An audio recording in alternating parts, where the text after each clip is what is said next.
Hey everybody, we're just waiting a few minutes and we will get started as people come in. We'll probably get started at like 1:06, I don't know, so like 3 more minutes.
All right, so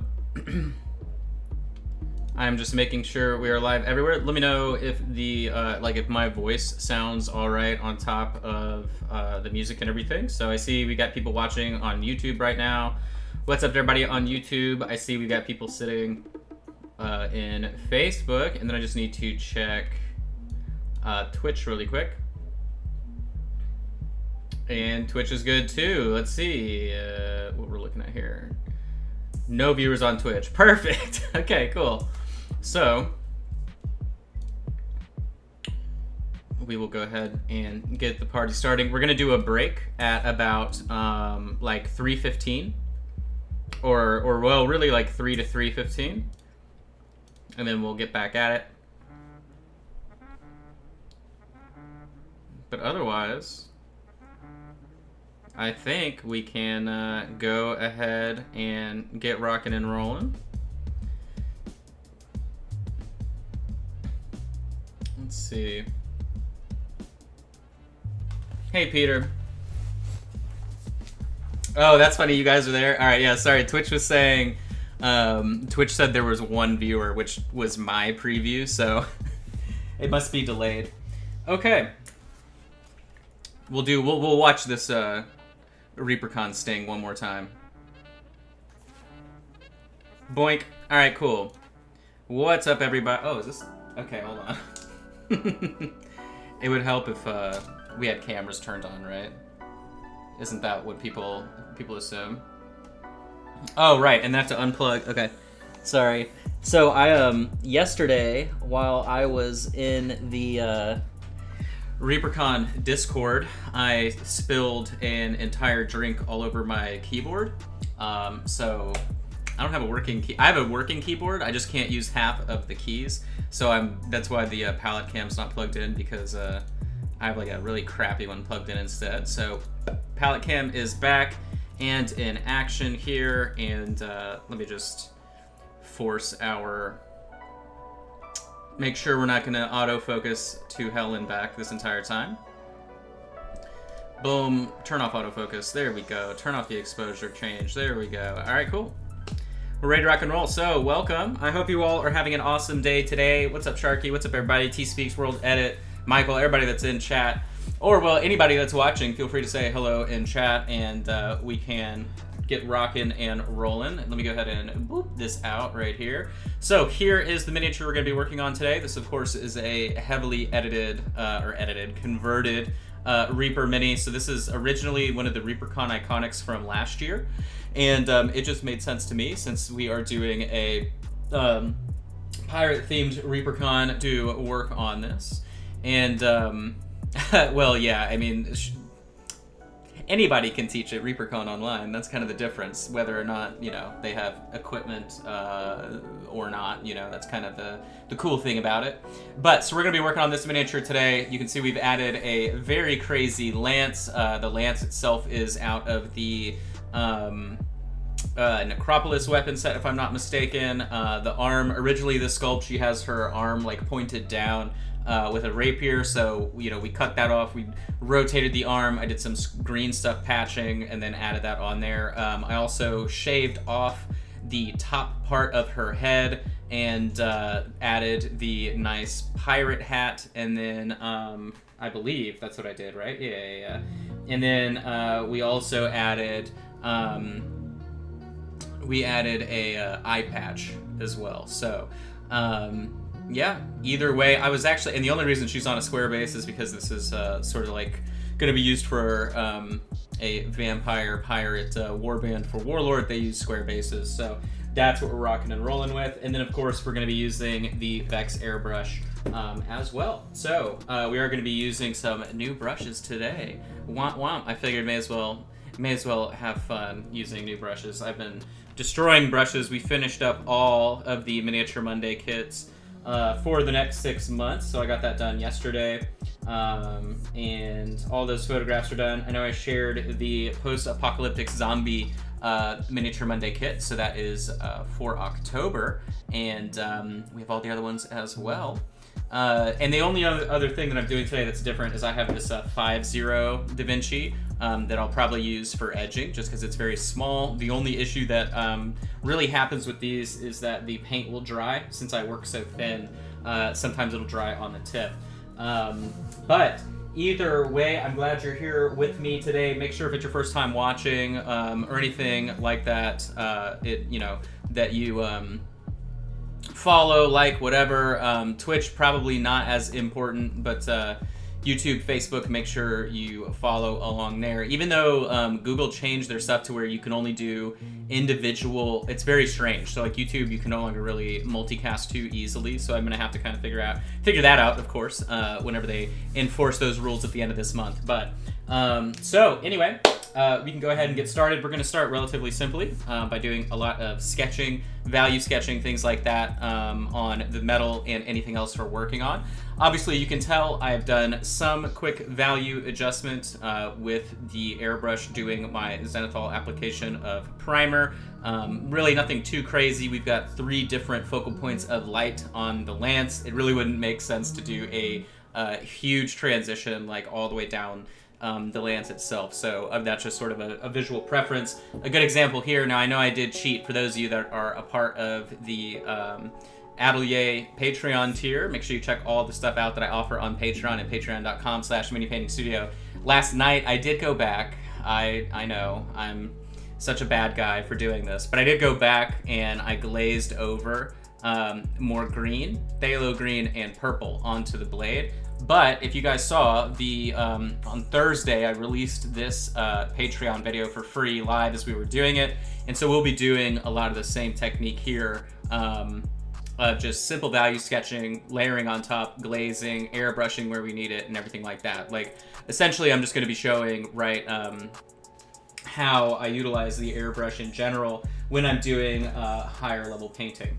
So first thing I'm gonna do is I'm gonna be making, I just need white and black, and I will be going ahead and making just some gray values. Nothing too crazy. I'm gonna be using linen white and noir black. I don't like using pure black for anything other than a base. So that's kind of always my little rule I keep for myself, but most of you guys know that. Everybody's seen me work before. Yeah, the zombie kit actually was a little bit more difficult than I was expecting because those bone zombies are like the worst miniatures. They're like potatoes. So the group of 3 that's on the big base are super potatoes, and then the other 2 are pretty good. And that's actually going to be done over 2 sessions. So that's kind of different. There are a few kits we're moving in that direction. So like the October kit is that way, the Christmas kit is that way. I'm trying to think what other kit. I don't think any of the other ones are like that though, because we've got Cyber Police, we have Christmas, Sophie Saves Christmas, we got Tarzan, Family Farm, Zombie Apocalypse, and I'm forgetting something. I'm not sure which one I'm forgetting. I don't know. Too many kits, too many miniatures to remember. So the pirate one is supposed to show up this afternoon. Awesome. Well, remember Monday, of course, Miniature Monday is going to be a part of ReaperconLIVE as usual. So, but first thingies first, I'm going to go with a lighter gray here. You can see it on the palette.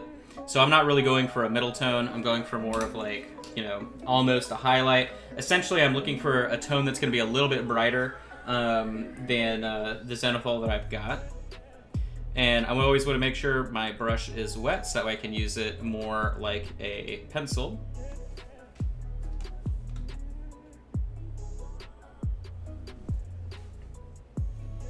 The zombie kit should be fun. That was kind of, you know, working on that one, I was like, well, I don't, you know, you guys know, I think doing blood effects and stuff is like really cheesy on miniatures unless it very extremely calls for it, like a vampire or something like that. And so I was like, well, how do we do zombies without a bunch of gore? And I'm like, okay, well, what if it's like post-apocalyptic, and then what if they're radioactive? So that's why we kind of have that weird glowing orange, you know, really earthy tone effect going on for most of it. Now then, I don't want to match my highlights on the top to the highlights that are going to be in these grooves in the center. So one thing that's going to be an intriguing challenge for us, let me see if I can kind of get, here you go. So from this angle, you can see that the lance is kind of like a half pipe. So it is a curved surface. So that's the only thing I'm going to have to be keeping in mind with our highlights and everything is the actual volume of the shape of the lance.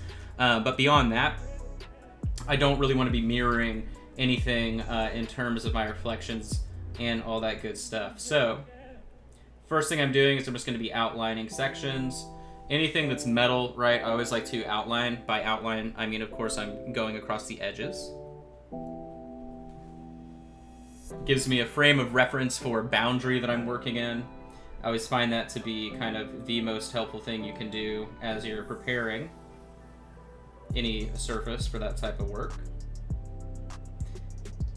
And what's funny is, like, there's this piece of flash right here, a vent, and I decided to leave it in because it's kind of like a barb.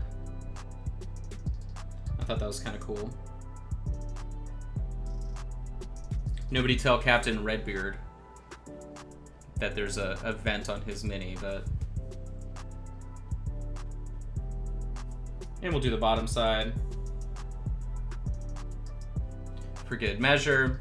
Now, you know, one thing that's important, I always see, you know, people that are making mistakes with non-metallic metal, or they're not necessarily a mistake, but they're not really thinking about the bigger picture, is people that just do white and black, right? Like they'll do an extreme gradient from pure black just to white, and you never see metal that looks like that. So especially in large gradients, like there are some people out there that will do non-metallic metal and it'll just look like this, right? Like primer or whatever, like they hit it with the airbrush.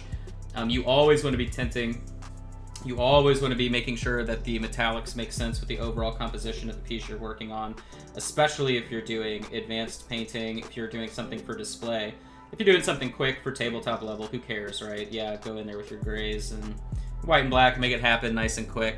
But beyond that, if you're going to be pushing things, you know, if you look at still life paintings from the Renaissance period, right, and if it's a picture of a white wall, you're never just going to see somebody painting an entire wall white, right? It'll be like a million colors to sell that effect, and that's always kind of what we're trying to achieve. We don't necessarily want to be in the realm of just miniature painting. You want to be in the realm of painting and thinking like an artist, and that's kind of the difference. So you can see I'm just sectioning out all the parts of the lance. Everything else is going to be relatively simple in terms of her armor, and I have no plan for this either in terms of color scheme or anything, right? I'm not, there's no reason even to plan. This miniature is gonna speak to us through the void. But if I had to guess, we're gonna use colors that people love that they can't get. So we're gonna be using phthalo green, and that's it, the whole miniature. No, I'm just kidding. We'll have some fun. But thanks for hanging out today. I hope you guys are all having a good day so far. You're enjoying ReaperCon. I have no idea like what classes are taking place during my big old block here, but if there is something cool going on, don't worry. Obviously, all of my stuff's always recorded. That was one of the beefs that I had with the Zoom classes, which is why I'm not there, because I definitely believe in letting people see my work in perpetuity, except for all the stuff I just nuked off YouTube. Sorry, rest in peace. But Facebook still got, you know, 1,000+ hours of goodies for you if you want to go back and watch something.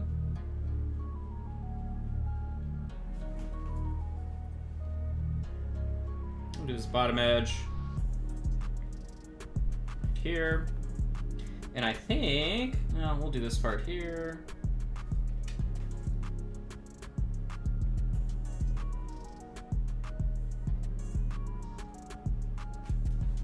See. No plan. Yes, Joni. It was good talking to you, Joni. It was funny. It was funny hanging out yesterday and hearing people's voices, because now when I like you typing in chat, I'm like hearing what you're typing in your voice. But that was pretty cool hanging out yesterday, kinda. We'll talk about that on the Patreon video though. We'll have a little recap about that experience. But it's always weird too talking to people that like I don't know at all, but they know me. So like actually speaking with them. But I'll probably do that maybe again today. But we're gonna be on here for so long, I'm probably just gonna be burnt to a crispo.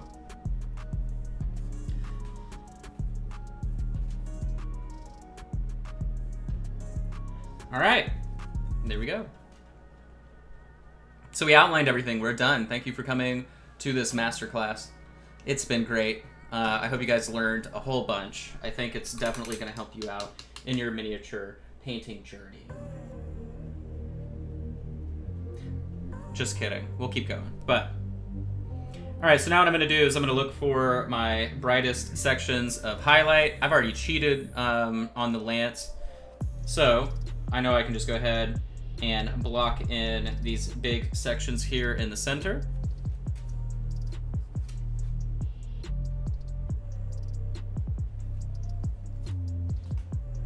Now then, typically you would want alternating reflection patterns. So since I'm doing the center here, I would want to do the left and the right, but since I have 3 reflection points, actually I'll only do 2 on the bottom. So I'll do, nah, we'll just keep it simple. We'll do all of them at once. Usually a reflected or inverted pattern is typically what you see with metal. But, you know, I always go for the rule of cool. I don't think there's any like right or wrong way to do non-metallic metal or painting. You know, I'm just like a good rule book. I pretty much tell you, if you're having fun, do what you want, right? Like that should always be your number one thing. I'm always leery whenever I hear people start saying, this is how you should be doing X, Y, or Z. Always very Dennis. And then I'll go ahead and do the bottom on this side, since that's what I was speaking on. So this is sort of how I'm going to be blocking out those reflections, this side. We'll go ahead and just do the same thing. So we've got our nice bright reflection there. Oh, look, it actually is a little bit off. That's fine. And then we'll be at the bottom. And then what we had, the top, yeah, so we'll do the top and the bottom, like so. And then what do we got back here? So we'll do the back, and then right there. Now that surface on the bottom, this little part that juts out, is actually gonna be weird because that's gonna be like a curved convex shape. So just like imagine the bottom of a Vietnamese iced or a Vietnamese coffee drip, right? How it like condenses and then kind of spreads out. That's what we're gonna be doing there. I know it's a very specific reference, but should make sense. All right, so now I'm taking my gray back again. And we're gonna be going back into the different sections here on the armor. Now, for the most part, everything is pretty legible on the armor in terms of like what is metallic and what isn't. Some of it is kind of confusing, so we will have to guide the viewer in our material choices. That's never really too much of an issue. Now then, we have these nice cylindrical objects here, so we're painting up the thigh armor. So I always want to make sure to section it off, so that way when you look at it from the front, you're creating more dimension.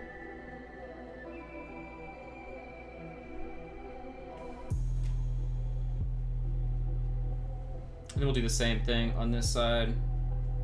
So I'm gonna swoop down the back and go across. Really, I always look for a horizon line, and that's kind of where I will cap out these certain areas.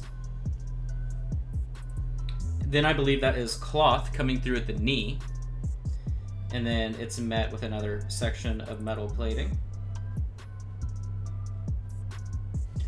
And again, what we're doing right now is just blocking all of our areas for light and shadow, and then that is more cloth on the boot. So then right here, this section really is not going to be drawing a lot of attention, so really I'm just looking for anywhere where I kind of want a little bit of a highlight. There you go.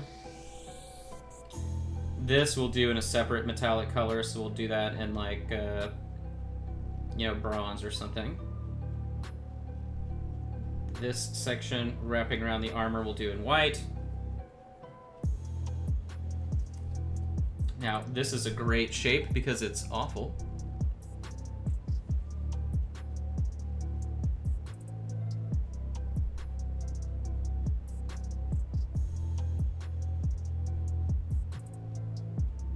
And I say it's awful just because you're dealing with a convex shape that then turns concave. So a pretty complex piece of geometry to make look shiny. So we're going to play around with it in two different ways. So you can see I'm sectioning it out by doing a reflection right there and then on the corner. And then that would mean there'd be another one right about here on the back, just like that.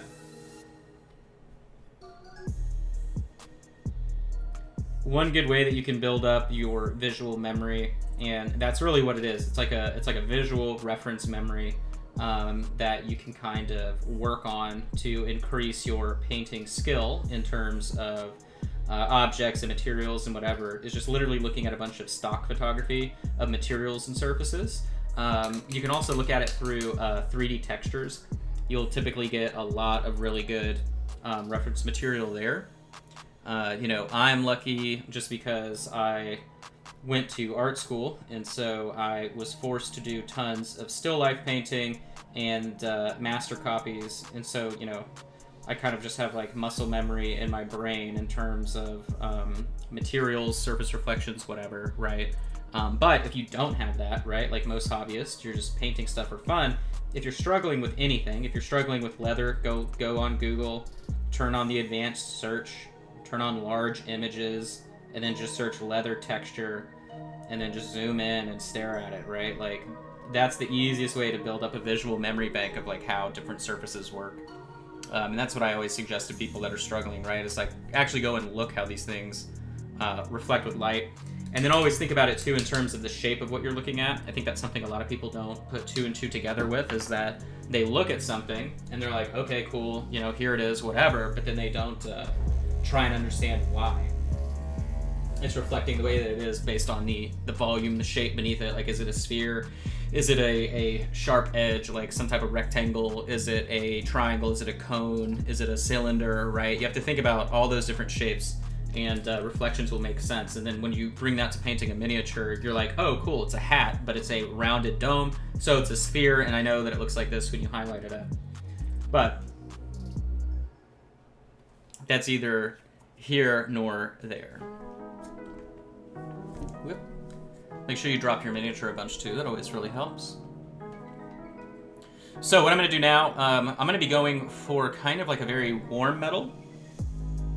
So I have this oiled leather color, and it's relatively light. You can see it on the palette. I'll tilt this boy a little bit. There we go. Here's the consistency of the paint that I'm looking for in this application. Right?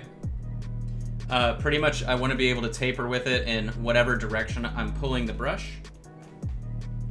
And I'm really looking to taper this right over where our reflections are. Hey! Thank you for the raid.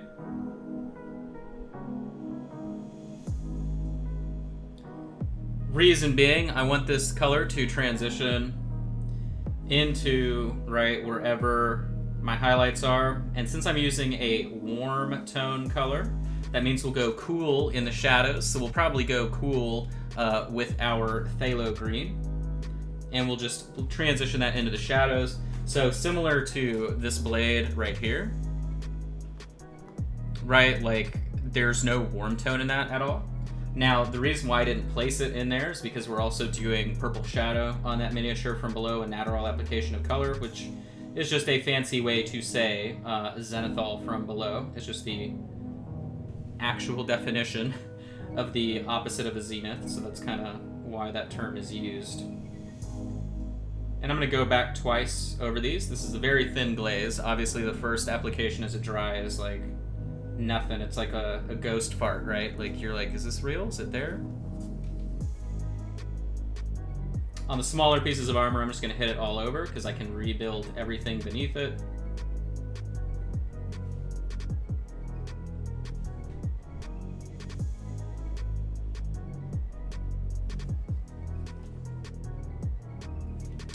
So we are doing a masterclass for ReaperconLIVE, and this is a custom pirate miniature.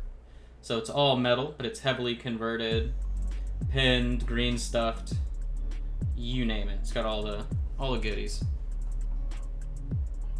So we'll do one final application here. I never want to go too saturated when I start doing my color blocking for non-metallic metal.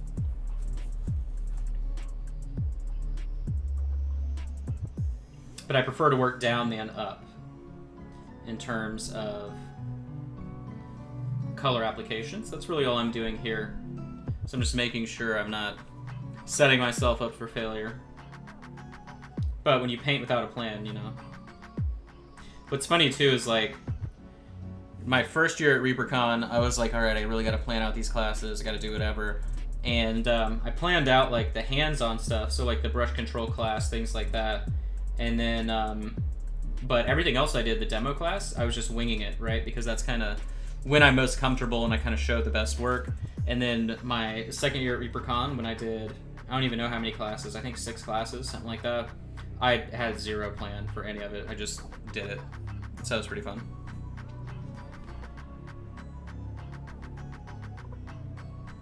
Okay, so I'm pretty pleased with my color blocking here. So now what I'm going to do is I'm going to go back to my gray, remix it, because we only had a little bit mixed, onto the palette. And what I'm doing is I'm going for sort of a middle gray this time that's not as bright.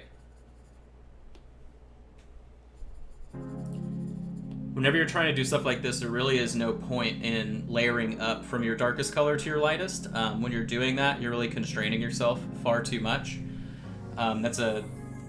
It's a mistake a lot of people make just because you don't necessarily realize like the order of operations that you should be doing when you're trying to really sort of bake in color and do different things like that. So I wouldn't even necessarily say it's a mistake. I would say it's more of just a like fundamental sort of misunderstanding, right? Until you kind of get to that point in your painting journey. But so now what we're gonna do here is essentially go back over and start reshaping all of our sections with this nice middle tone gray.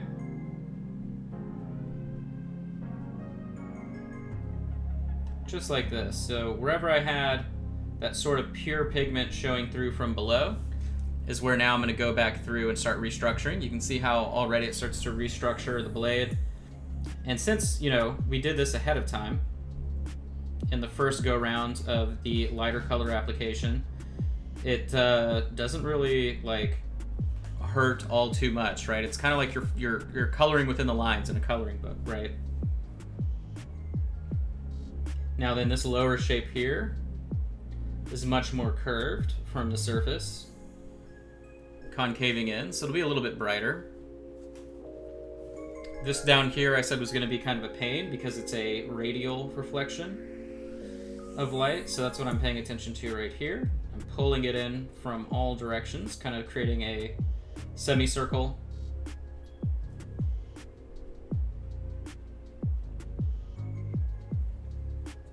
And that area is going to have a harsher reflection anyway, so I'm not super duper concerned.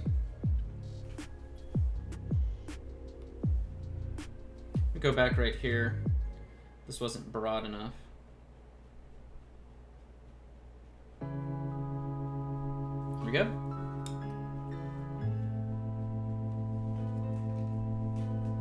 We go to the tip of the blade, start building this back in.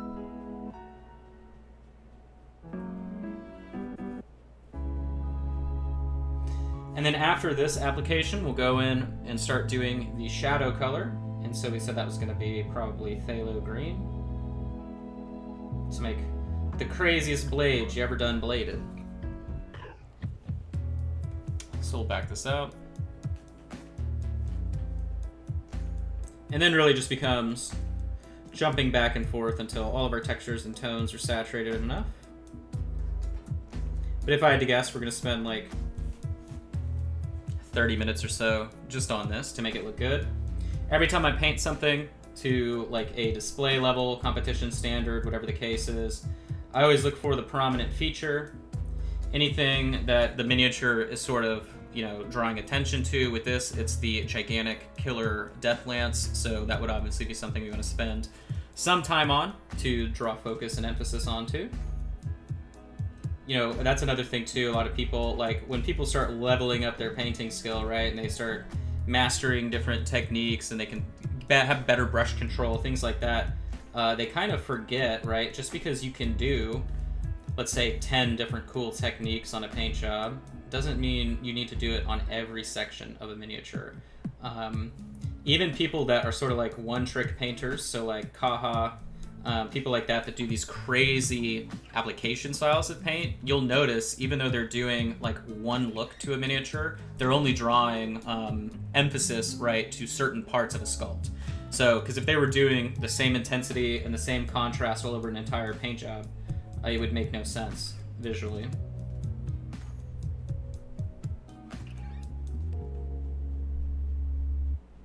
Oh, we forgot to do the bottom of the lance there, but who cares because it's on the back? All right, so I'm gonna go here.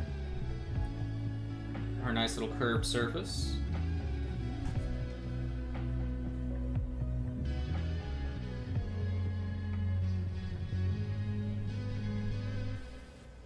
Actually, I would have a slight reflection there too because the leg plate bounces back towards the top of the thigh, which is intriguing. Okay. Cool. So now we're ready to do our first application of shadow. Let me actually use a brand new bottle of phthalo green. Oh my god, so rare.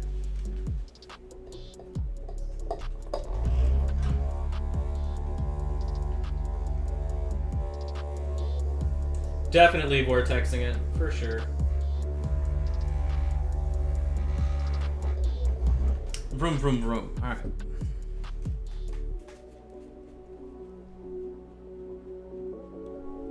That's all we're gonna need for now, just a little bit. We're working so thin, right? We really don't need much.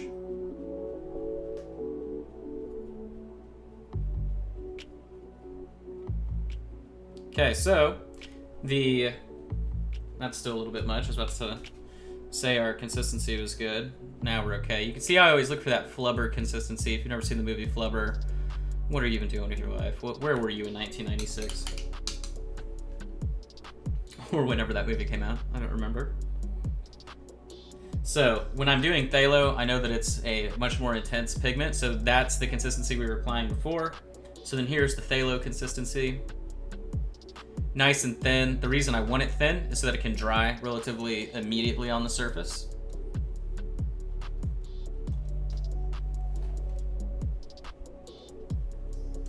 Adjust that. So the difference here is that I'm going to be building this in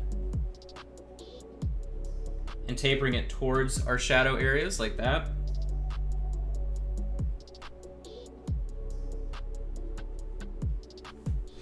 So it's relatively simple. Since this is a clear pigment, it's going to look really intense at first, but when it dries, it really mellows out a lot.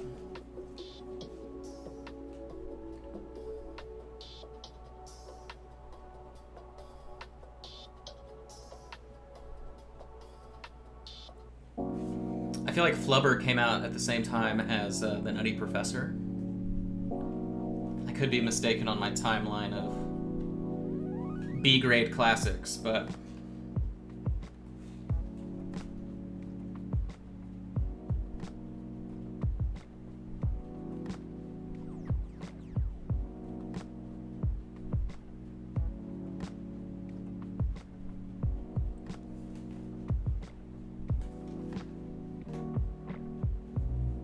and then the tip of this blade we needed to darken anyway, since we changed our reflection direction. 1990, wait, 1991, wait, one? What? Or 1997? Is that a 7 or a 1? I can't tell the font. Oh, 7, okay. That's hilarious. The font on the screen, the 1 and the 7 is like so similar.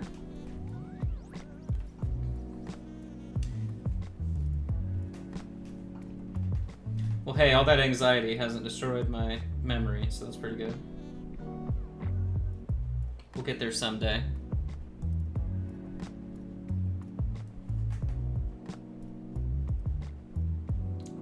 Always trailing the brush in the direction I'm wanting it to dry in. And again, you can see this dries pretty much instantly. With every application I do, it's just done. But you see, we're just tinting. We don't want to build in anything too quickly.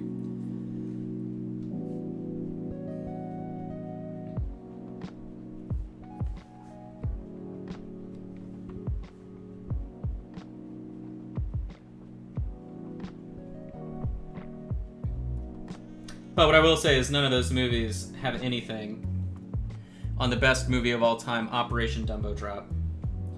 I know I always bring it up, but I just gotta say, it's one of the best movies of all time.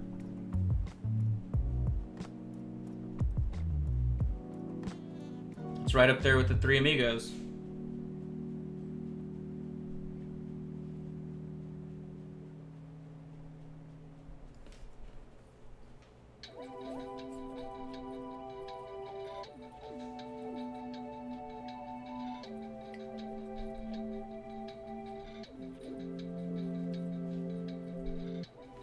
David, were the originals done through smoke signals? Is that how far back we're going?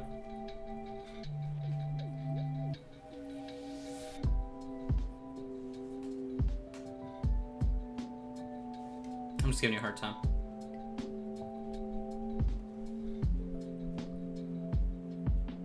All right, so very carefully here, starting to pull this in right to the center of the top of the thigh here. We'll get real close.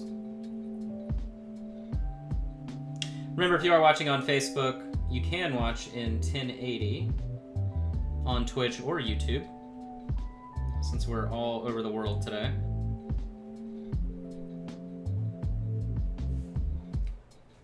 Okay, so I'm relatively pleased with where we're at now.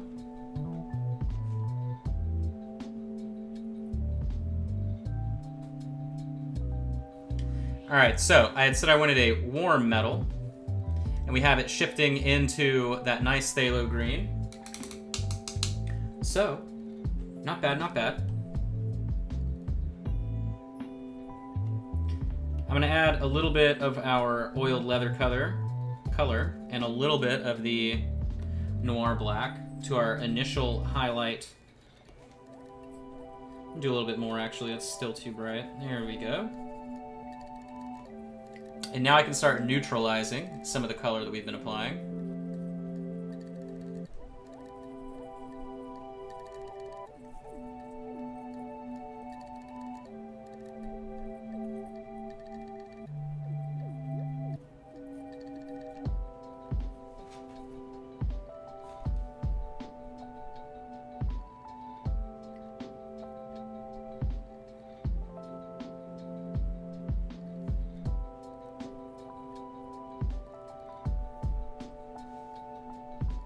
The reason I want to do this right is so that way I can continue to increase my values without oversaturating anything.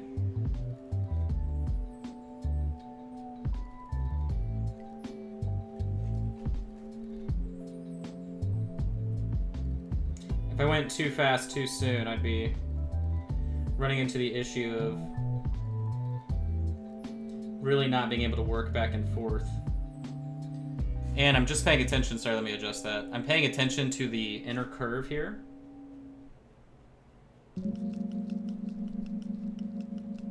Since that's going to dictate my reflection.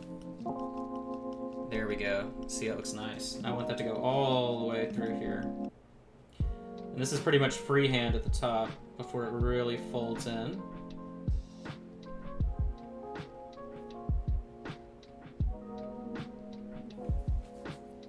So we'll back that out. There you go, see? So we can actually see that inner fold. Now at the top, I'm not really trying to build in an inner shape like that just because I feel like that'd be too busy. We can pretty much sell what we're trying to build in without doing too much of that. On the back side here, I'll go ahead and do it.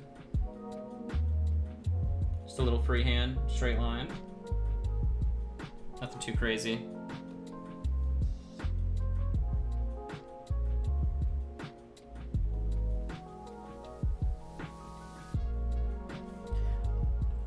Pretty decent application considering the amount of caffeine we had today before I got started.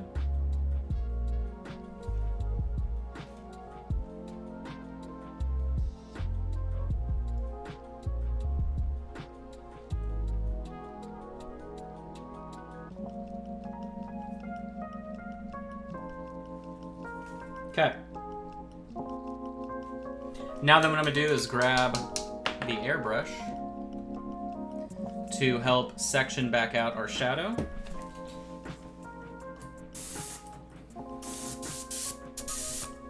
And I have the larger needle in here.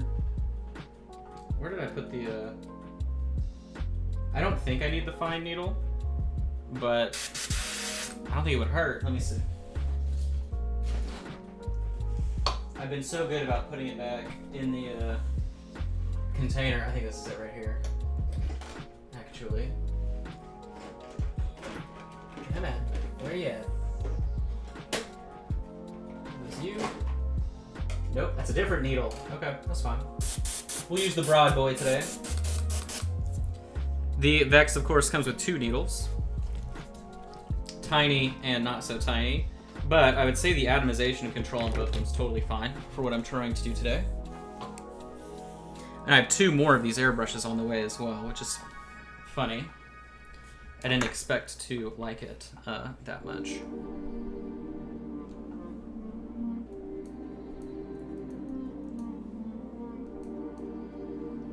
I always mix in the pot with a brush.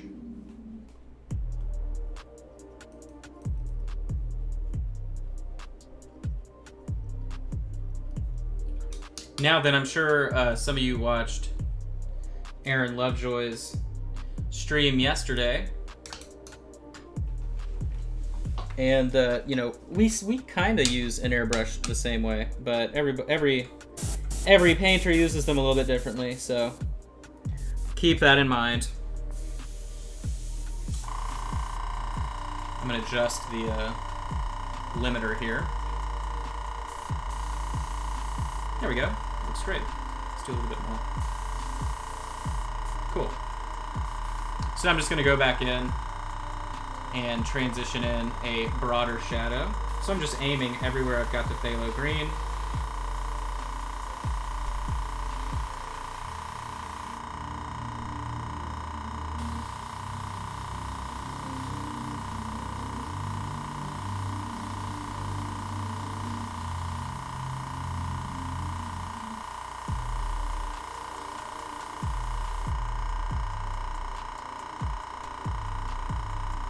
Essentially what I want to do is tone, sorry, I'm rotating the camera, tone everything down.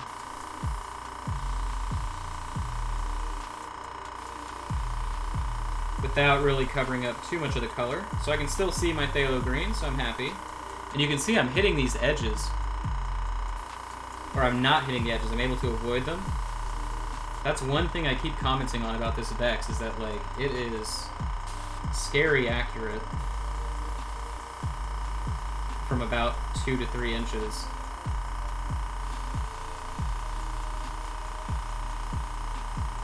Which to me is impressive. That's, I mean, the Sotar 2020, not as much.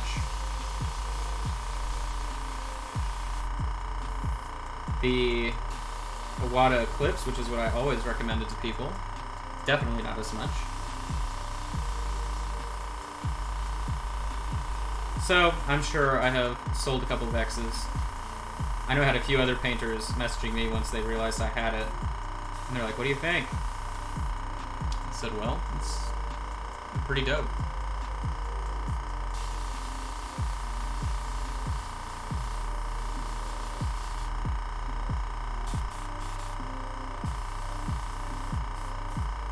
Now, to someone who, like, has never owned an airbrush before, I don't think, and this is the consistency I'm airbrushing, by the way.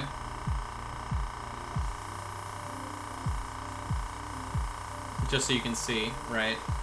Very thin, very, very soft. But I did exactly what I wanted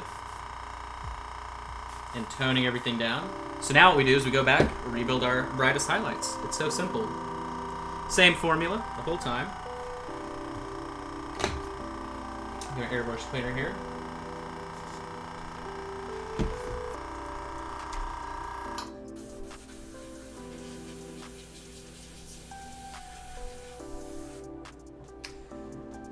Yeah, I'm glad I was able to grab one when I did, because I mean, we'll see if they re-release them on the 28th, but I don't know why necessarily they wouldn't be able to unless they need to order more than they can get. Alright, so now I'm going back up, adding a little bit more of the white to that warmer color. I'm just gonna restructure everything and then resaturate. So, relatively simple plan.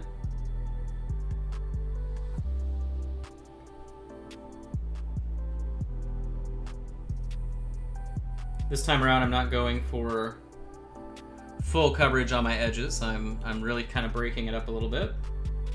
And again, this is the color I'm applying now is actually not even as bright as the first pass of color, so, and it's a lot bluer. It's kind of more of a pure gray.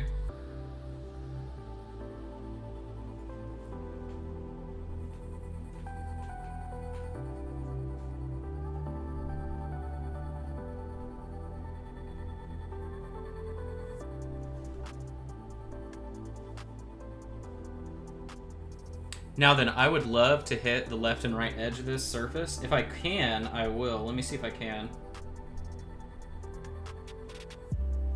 Oh my god, I can. Okay, well, this is stupid. This is really dumb. Let me see if I can do this. Because that's a flat enough edge to where I can edge highlight it like a totally separate surface. Is that even noticeable? It is. Gross. Okay, we're gonna have to do that just to prove a point. How insane. I didn't think that would be small enough to do that, but alright. Or sorry, I thought it was too small to do that.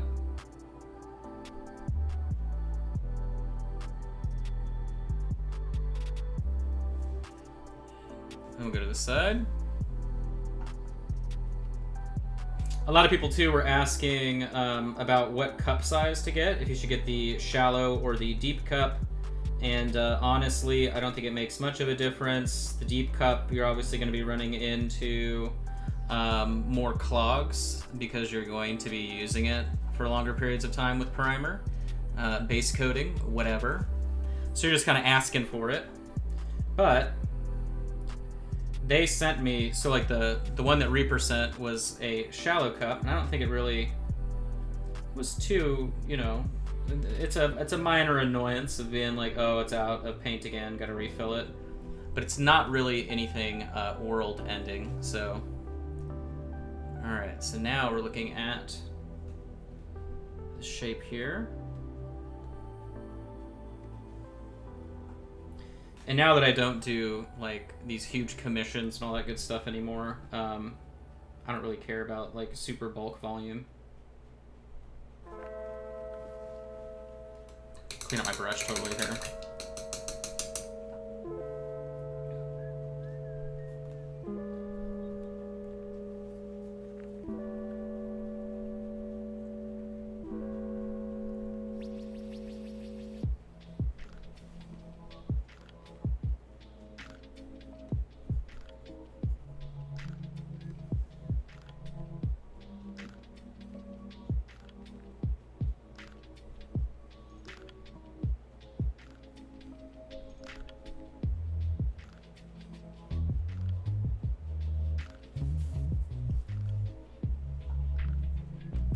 Picked it up curbside. Very fancy.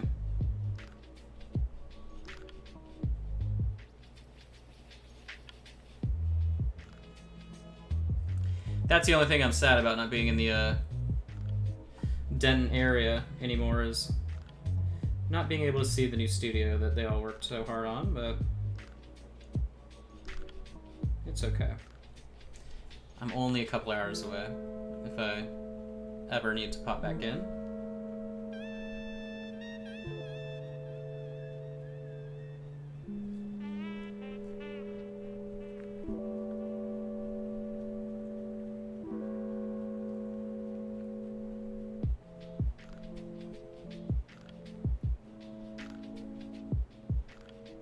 I know Justin had said they didn't have AC in the studio until Tuesday. So they were literally dying trying to set it all up in the heat.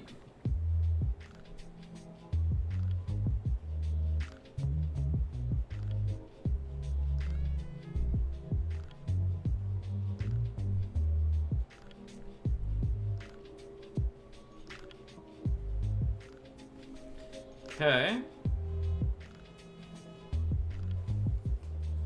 To the bottom here.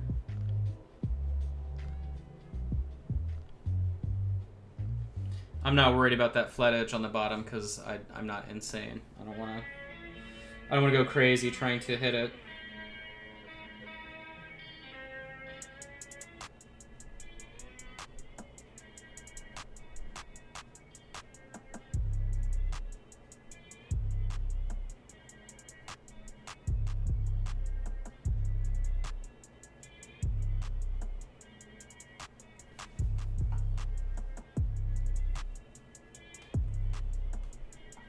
All right, so I'm very happy with our structure we've got going on here.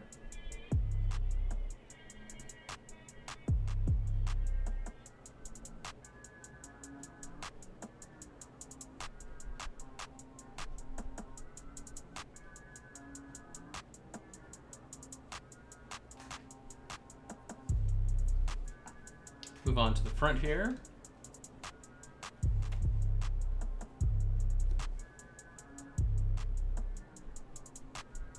I would say the next highlight layer is like where I would probably start doing damage, scratches, everything like that. Once I get it to the sort of middle of the road stage, everything starts picking up pretty quickly.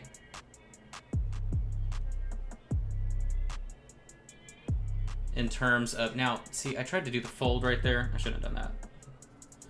Let's fix it.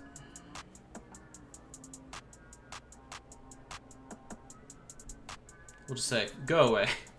Now that actually won't hide what I just did. The paint is just pooled right there. Here we go, we'll taper it back. There we go.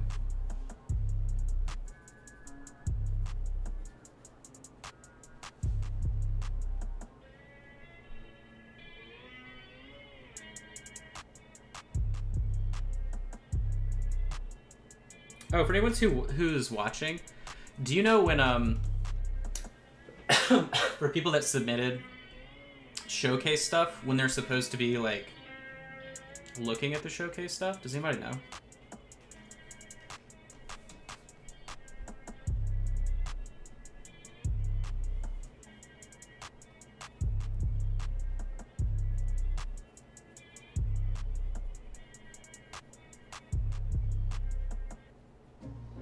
See you later, babe.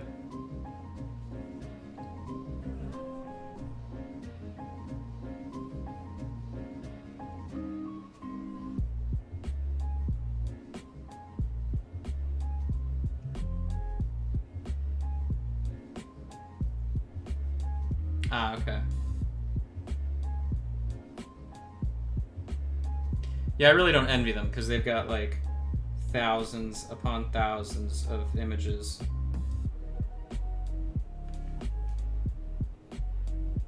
And I mean, I know it's no MSP, but I'll still try and watch.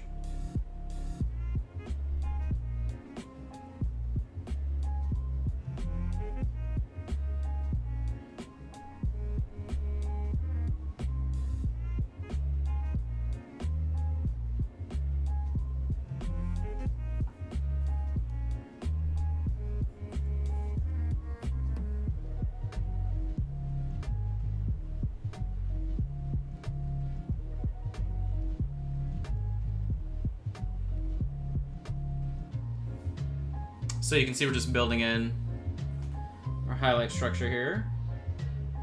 That nice curved, multi-curved surface actually. I mean, that's kind of why that part sucks. But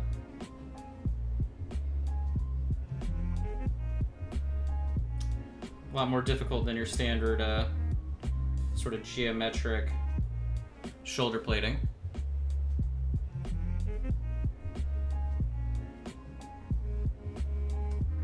Maybe next year. Yeah, we'll see. Actually, you know, what was funny is I was thinking about if I like would ever go to another ReaperCon again. And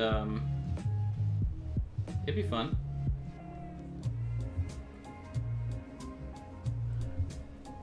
I was pretty 50-50 earlier in the year if I was gonna go. But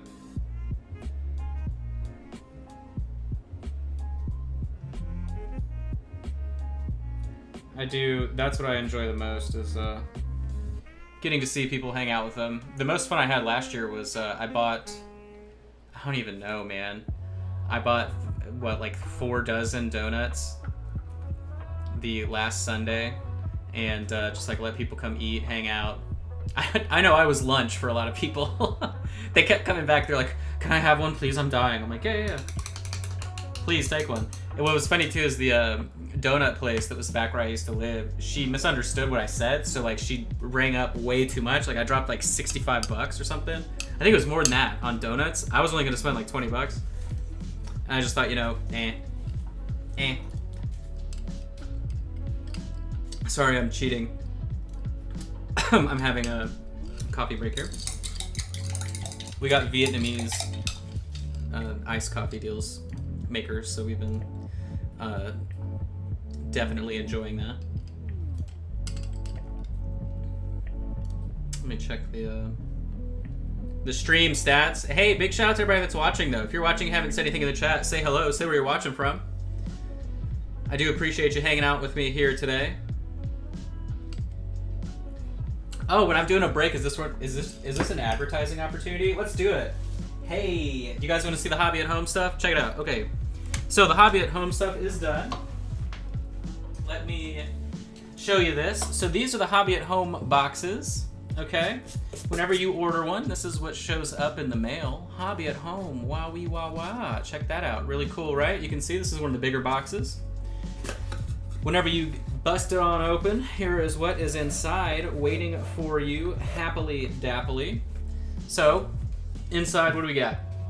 We've got stickers. Look at all of our stickers. You've got your collector info. This is for the Headstone Horror class. It's a level 4 class. This one's number 7 out of 10.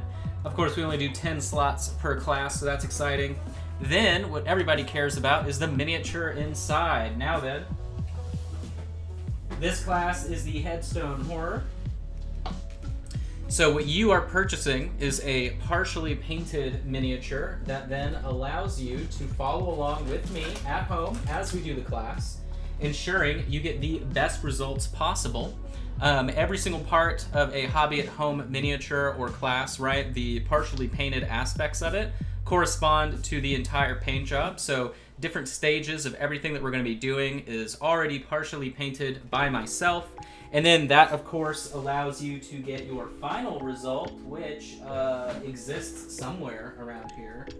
I think, if I'm not mistaken, it's literally on my desk, hiding from me. It has been a very busy week since I got back into town, so that's hilarious. I know I put him out here because I was like, hey, you should probably show this dude off. Well, either way, oh, I have the photo here. We'll show the photo. We'll do it this way. We'll be smart with our technology. So, what it does is it allows you to work alongside with me. We both start on the same miniature, the same partial one that you just saw, and we turn it into this guy right here. Whoa, that's a huge picture. But, so this is what we just showed off. Everybody has the exact same thing. So when I painted these, right, they all get painted at the exact same time.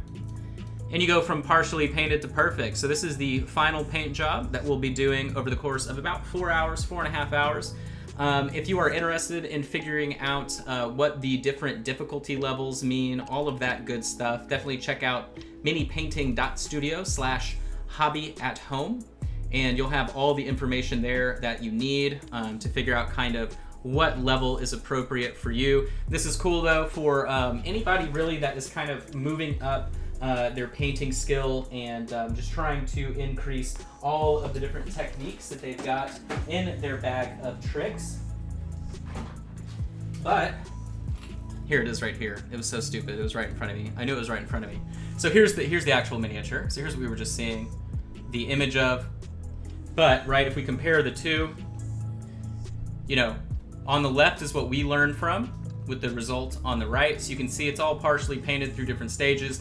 That being said, I know a lot of you were asking about sort of, you know, easier level of entry stuff. That's coming very soon, probably when the first class is happening, and there are 3 slots available for the first class. So we already have 7 people signed up. Remember, you can go to minipainting.studio, click at Hobby at Home, the link at the top, or you can just go to Hobby at Home directly to purchase into the class. But we'll have a level 2 and a level 3 class coming out very soon. One will be the Treasure Rocky, and then the other is going to be the Zombie Dragon. I know a lot of people were really excited about that. And then we'll probably have an airbrush class after it. And then I also have the Patreon. So this has been the long-term King of Hell project we've been working on Patreon. But every month you have the opportunity, starting at $5 a month, you can get a 2-hour class. If you do $10 a month, you get 4 hours of classes. And if you do $20 a month, you get 10 hours of classes. So it definitely scales pretty crazy. But definitely check that out too. That is a huge, huge, huge support for me. It is all I do. I no longer do the commission stuff. I only teach people how to paint. And that's it. That's all I'm interested in doing. So if you would like to support me, that is the best way to do it. I know a lot of people have asked, like, do I get money from the Miniature Monday stuff? No, I don't. I don't get a cut of the sales. So if you want to help me survive directly, that is the best way to do it. But so we'll go ahead and get back to work now after that little pausarino. Now I'm going to increase our highlight here pretty drastically. And I'm not really going to be going, you can see this is kind of like a flesh tone. I'm going to tone it down a little bit with the black. There we go.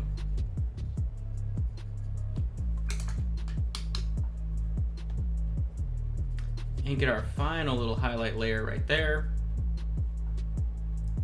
Test it out one more time.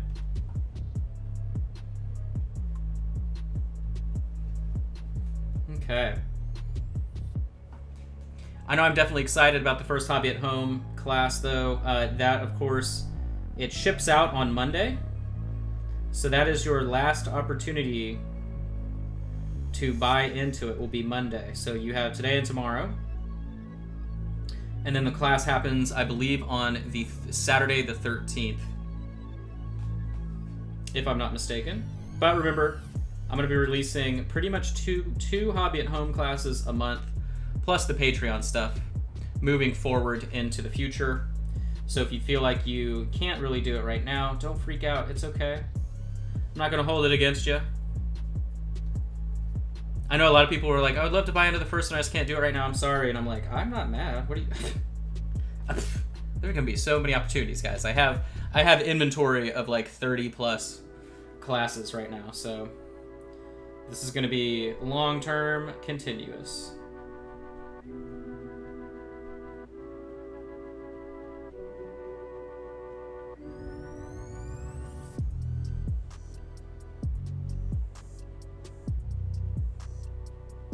So you can see me building in this highlight right here. Further and further. And it looks pretty bright, but again, we're just dealing with a mid-tone gray. I'm just rotating it so that way I actually can build it back in towards the center. I'm always pulling my brush towards the direction I want it to dry. So in this instance, because it's a reflection highlight like this, I want it to dry in the middle. So that's why I rotated the miniature. I'm always using the tip of my brush because I have the most control.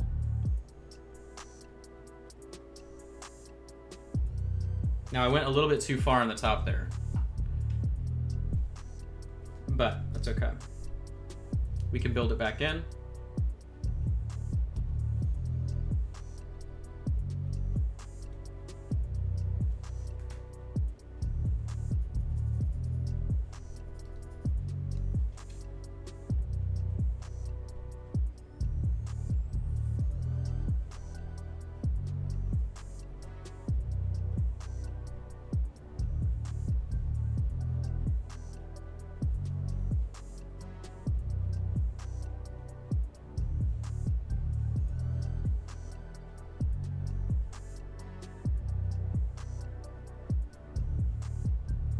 There we go. All right, cool. It's just wet right there, yeah? Yep.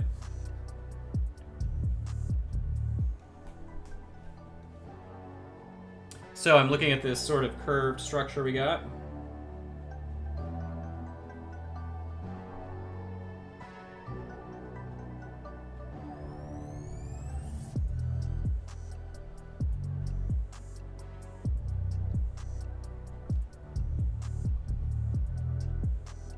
Blame it on Bronwyn.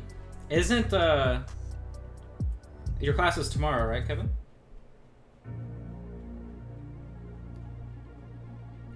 Kevin there in the chat is Kevin from Hulk's Workshop. He's teaching how to paint what, galaxies or something?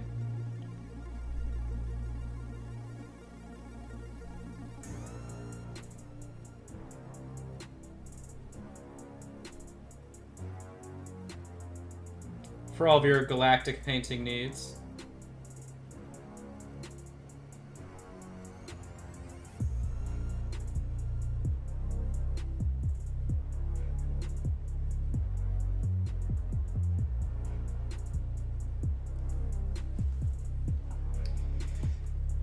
Kevin's cool because I believe, did I meet you at ReaperCon, Kevin?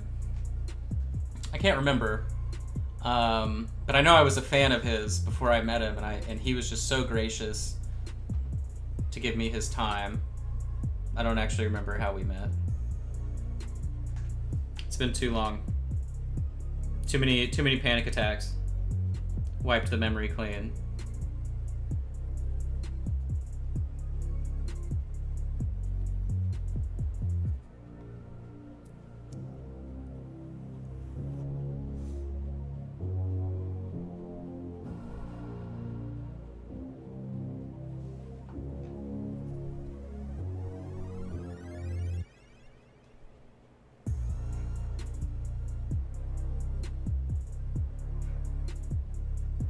There we go. Pleased with that. All right, so the top half I'm pretty cool with. Looking pretty dope. So now we can move on to the tip of the blade. Now this part's gonna be simple because it's small. Really, honestly, small non-metallic metal stuff, little blades, little whatever. That's the easiest thing to attempt. You don't really have a lot of work to do.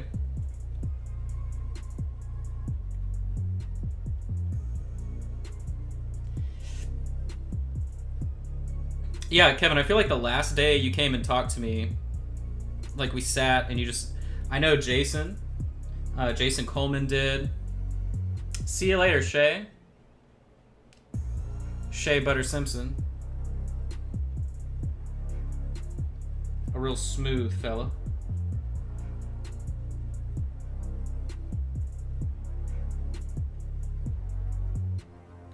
But I feel like we sat for a while and you just kind of like, we just talked about painting.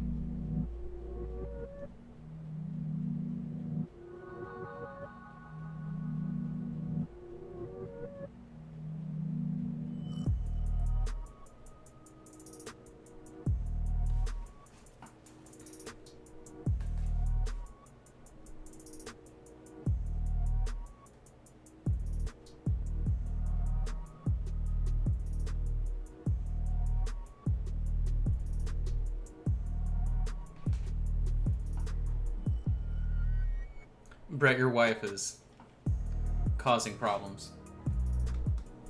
She's banned. She's banned from the stream. Make sure she can't see.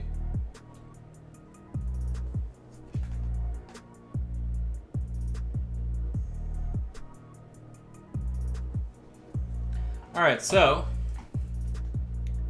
relatively happy, and for those of you that don't typically watch me, so like there's the camera, there's the chat, and then I have a secondary monitor that like allows me to zoom in. So essentially whatever I'm seeing here is on like a 30-inch monitor, so it's easier for me to reference that because of the camera angle. Like I can't put my head to see the camera angle because I have a giant camera bamera right there. You can see it. Nice big old camera. All right, let's go to this side. Do the same.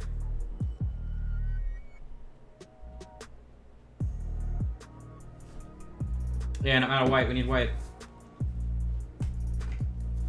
Let's see, how are we looking? We're doing pretty good. Also, this paint job is going to be so simple compared to the big old blade. Yes, yeah, that is the easiest way to get permanently banned. So if you're looking for an easy out, feel free.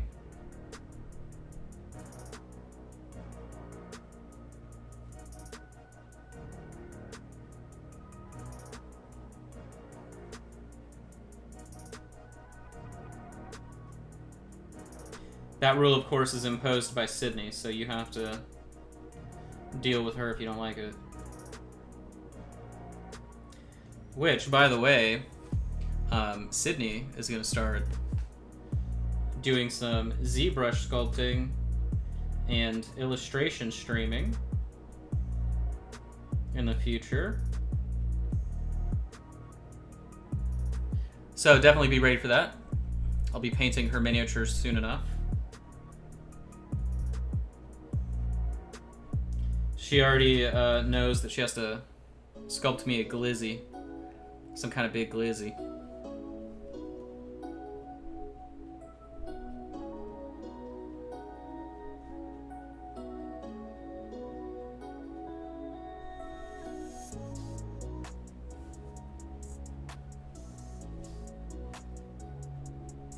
Now I'm not going to worry about highlighting these top edges again really until the end.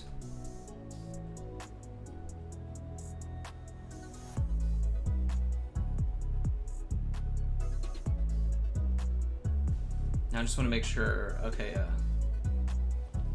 so I'm gonna go real thin here.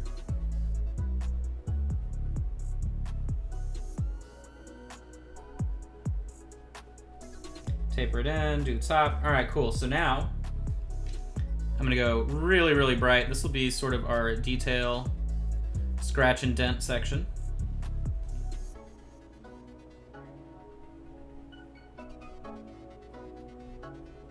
I went too far on the edge.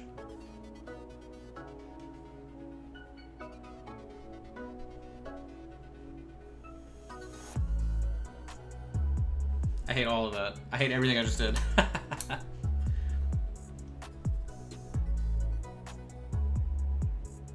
Go away. It went away. All right. It never happened. So let's start down here at the annoying part. And then we'll address the other pieces of armor, color them out, and then we'll start painting everything else. All right, so now I really am looking for detail, brush control, all that good stuff.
This bottom portion.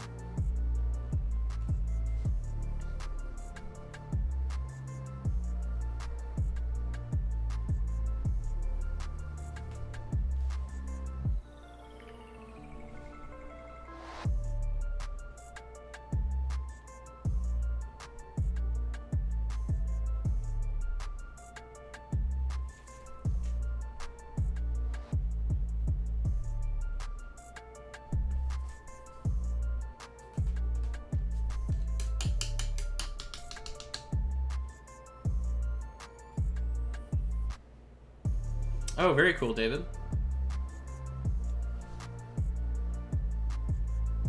Yeah, Mark is such a great guy.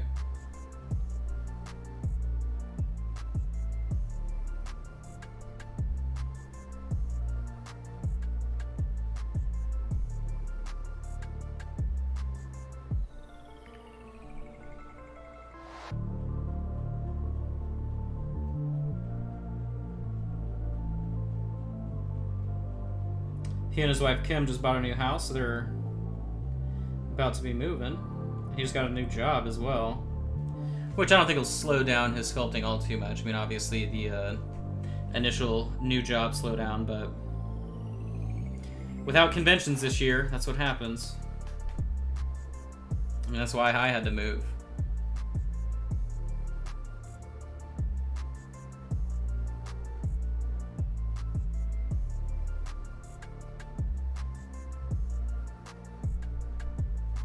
"2020, the greatest year of all time."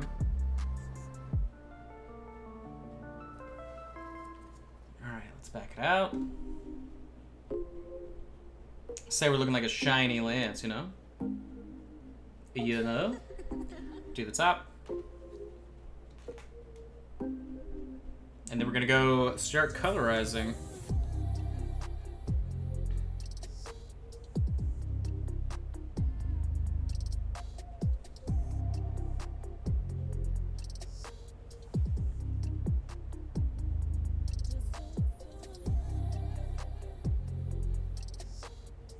What what? What are you talking about?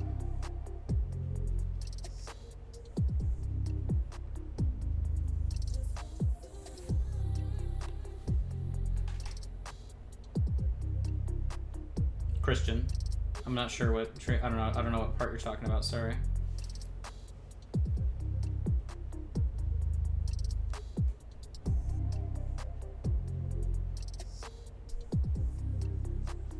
Yeah, last year at ReaperCon they sold my power-up palettes in the periodic table of color, and I was not expecting them to like for real help me out as much as they did. So that was super huge.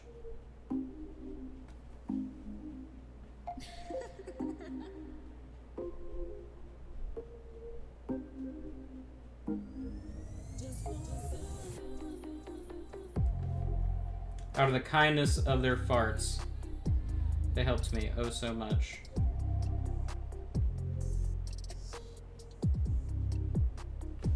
Okay.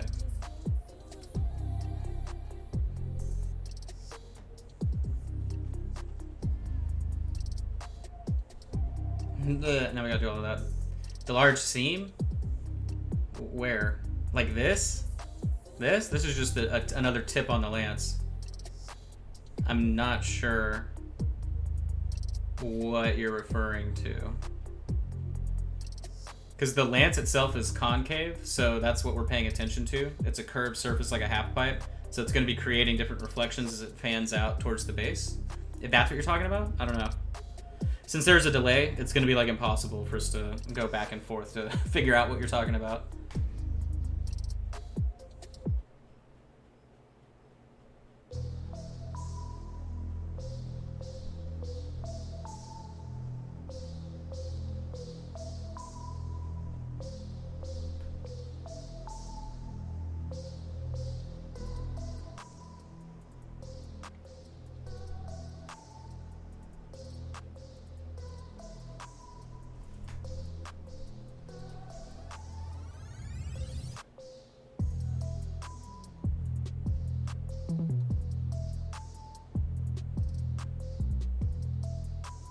Oh, and Christian, since you're here, my dad wants to meet to kind of talk to you about stuff. Now, I have no idea. My dad was in a car wreck, totaled his car, and then my mom fell at work where she works. She's a manager at a store, and the company she works for are total dirtbags during Corona season, and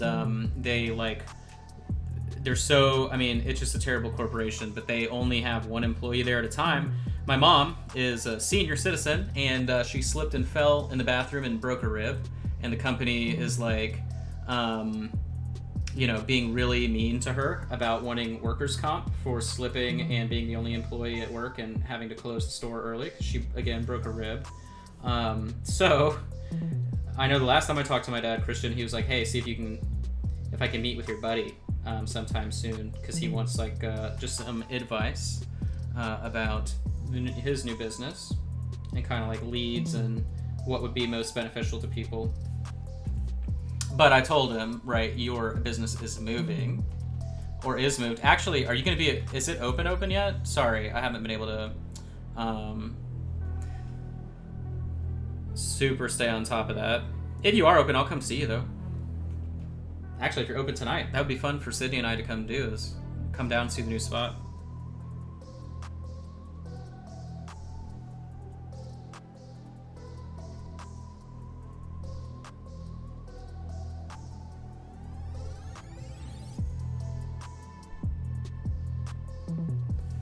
Yeah, definitely when it rains it pours type of deal with my parents right now. It really sucks. Like, they just bought that car and whoopsie daisy. But he's okay. It's just now dealing with all that.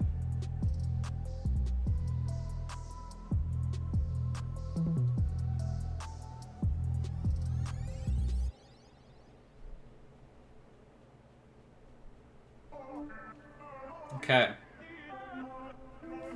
So then now I'm gonna use the same stuff on the other parts of the metal here.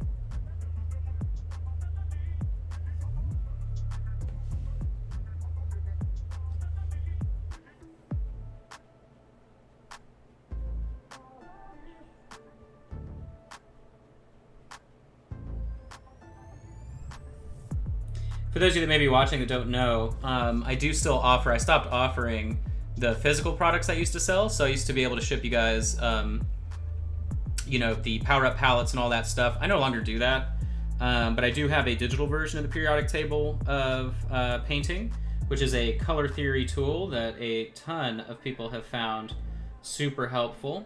That is still for sale on the website. If you go to minipainting.studio, you can check it out. It is a printable 300 DPI, so it looks nice if you get it printed real big. You can probably print it at poster size, especially like 16 by 20 works pretty well.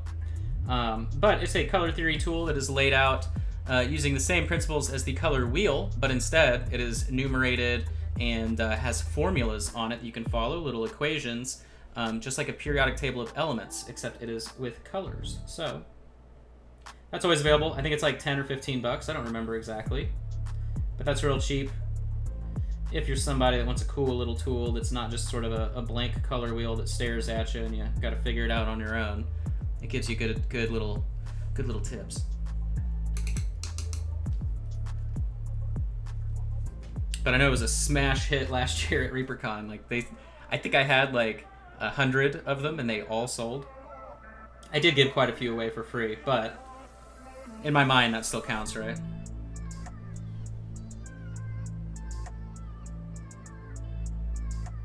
It's funny too, is I gave a lot away to just random people. Like I'd meet somebody and I'm like, hey, I made this, here, take it. And they're like, wait, what? Like, here, take this thing. Tell me if it helps you. All right. And maybe, I mean, I might be able to start offering them in the future. The issue is the people that made the special powder coated laminate that I used for the power-up palettes and all the stuff that you would actually paint on top of, they stopped making them because they were making like PPE at the factory. So definitely a pandemic shift. And that's why I just couldn't do it. All right, cool. You want to add some color to this thing? Then we'll move on.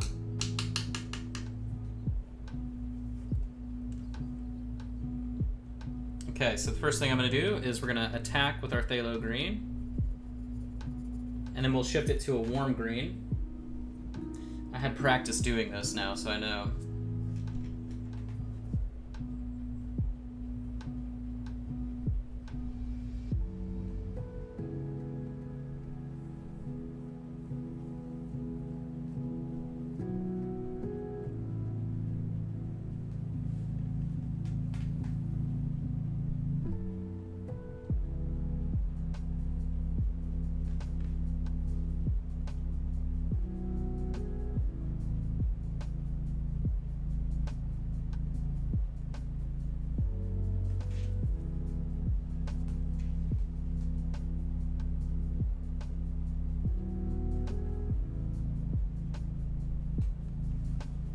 I think what impressed me the most about ReaperCon are the friendships that I made that I've still got.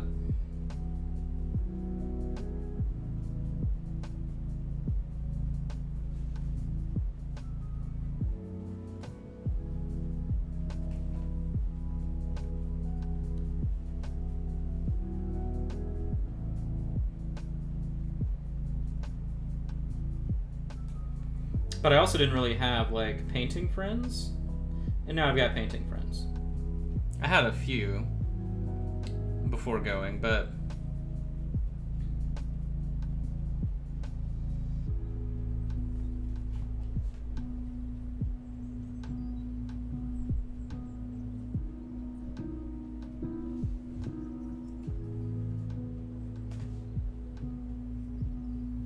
I'm glad it's virtual, Joni. I heard you smell like farts.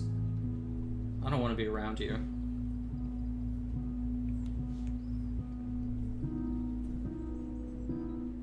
Just kidding. Actually, you know what? I do kind of miss the... Last year they had this dope food truck that was like Korean rice bowls or whatever, or like beef bowls, beef bulgogi bowls. That was so good. I remember that like brought me to life the last day, or the Saturday.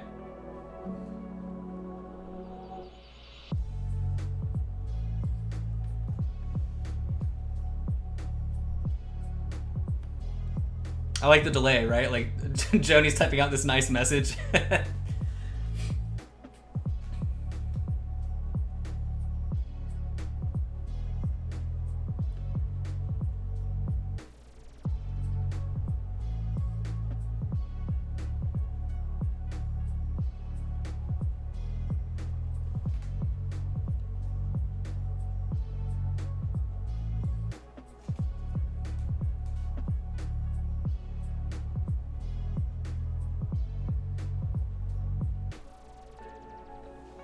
You smell like old lady.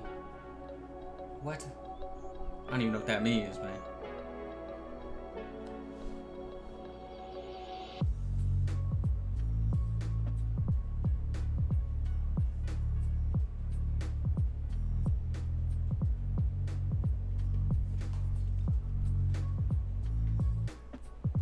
We'll see if I go next year. We'll see. We'll see. Sydney and I are gonna have matching Dickies suits with big embroidered patches on the back with our names.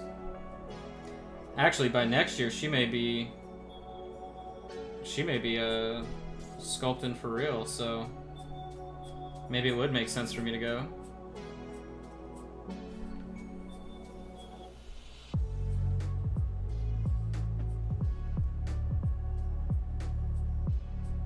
Between her design work and all the sculpting, or illustration, I should say.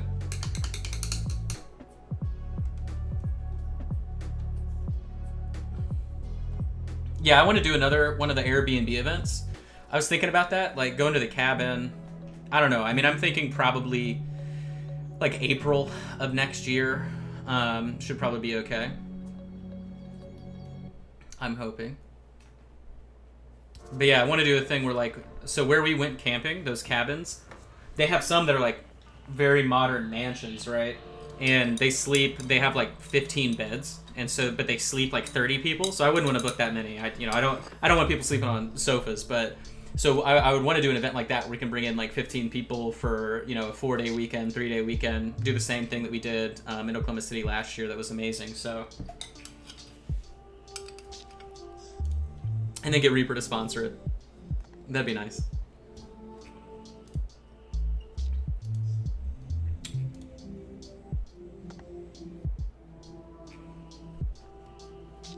Coffee break. Sorry, guys. I'm sorry. I'm so sorry. I'm just checking and seeing. So I'm looking at Twitch. Shout out to everybody on Twitch. You guys are awesome. Shout out to everybody on YouTube. You guys are awesome. Shout out to everybody on Facebook. Is there really... Wait, hold on.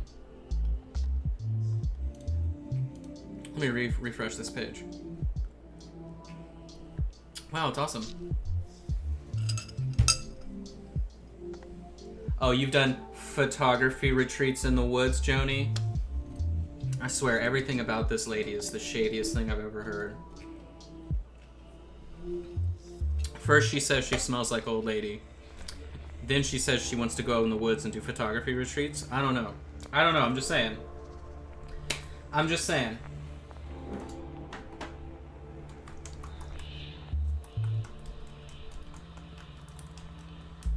just messing with her. Alright, so I'm going to grab clear purple here. Before we kind of shift our greens around. I'm going to do clear purple to go from our phthalo to our shadow. And I like to always go from green to purple in my shadows. Right now we've got these nice phthalo green shadows, but I don't want to just live in phthalo land. I want to branch out, you know what I'm saying? You don't want to fix every problem with the hammer. Sometimes you want to use a screwdriver. So I'm going to take this, and we're just going to layer it into the center.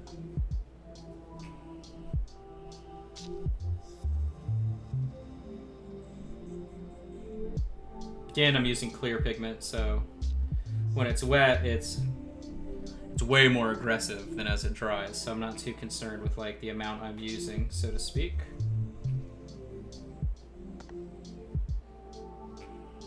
Painting minis in rum. I mean, you know, drinking's always optional. Who's messaging me? What? Sydney just sent me a message that said the 3D printer is here. That one's the, oh, what is it? The Ender 3, I think is what just showed up. I don't have any SL or whatever. I don't have any of the spools of stuff with it unless it came with it, but I got an Ender 3 and then I got a Photon.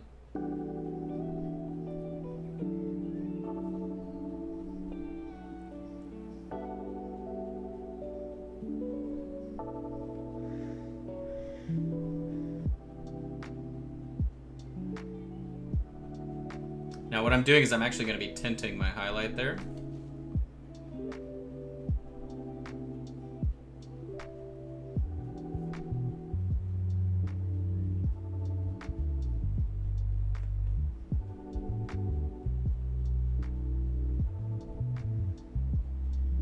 Oops, sorry.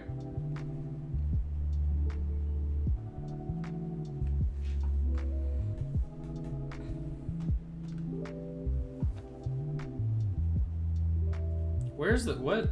Okay.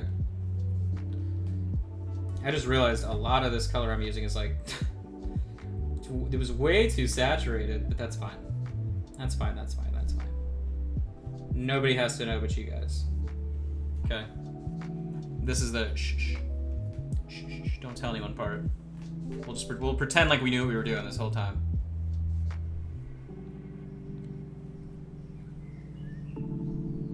Should we do a magenta natural shadow at the end? I feel like that's what this paint job's missing, is some good old-fashioned magenta. It wouldn't be a classic paint job without that. Okay, cool. Oh, we need to address this elephant right here.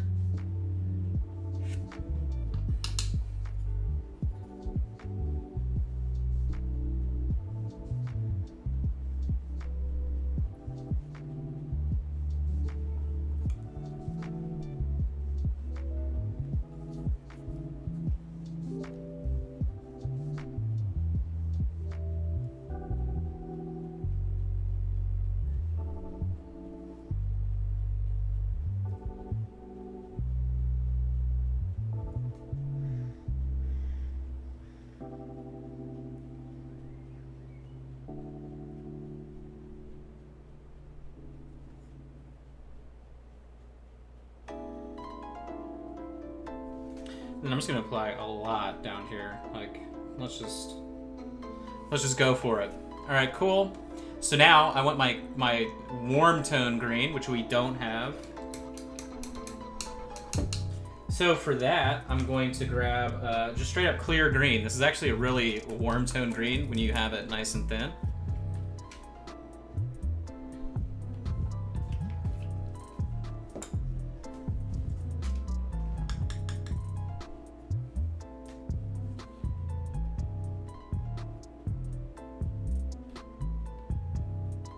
Here we go. So now this, I'm going to trail on the other side of our phthalo.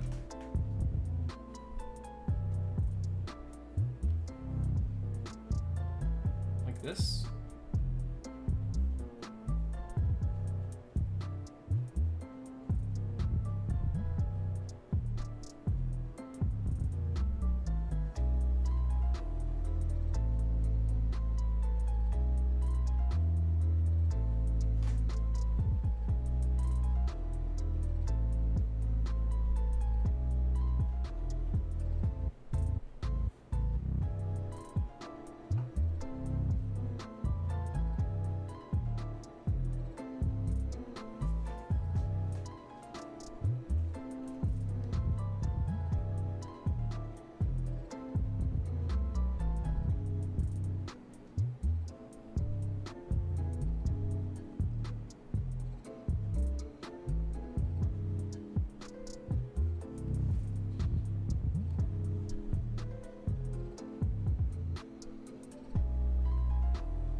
Oh wait, Christian, are you still watching? Sorry, I forgot if you said if you were open or not.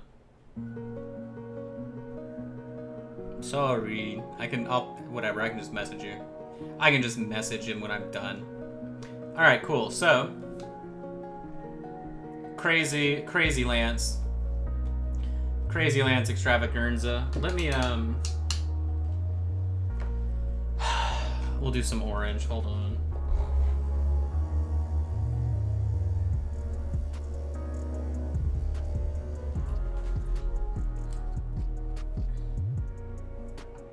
Yes, there he is. There he is. Cool.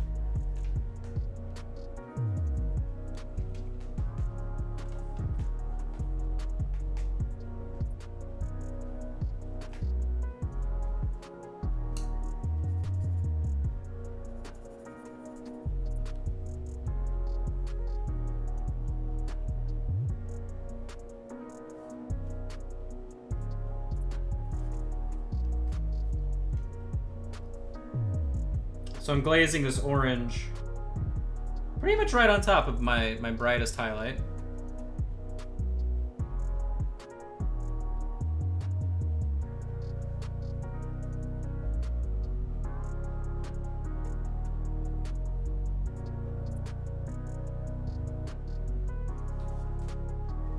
Let's see. Is that the touch I was missing? I believe so.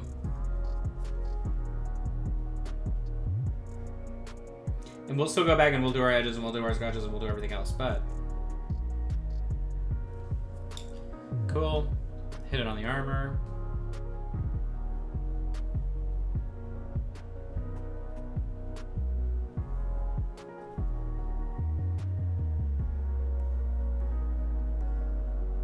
I pretty much just wanted to make sure that was done before we started anything else. So, alright, now then. What do we got? We got cloaks, we got skin, we got boots, we got hats, we got hair. Let's start the skin. So the skin recipe that I like to do the most is pretty simple. It is rust brown, tan flesh, and then you just highlight up from there depending on how bright you want to go.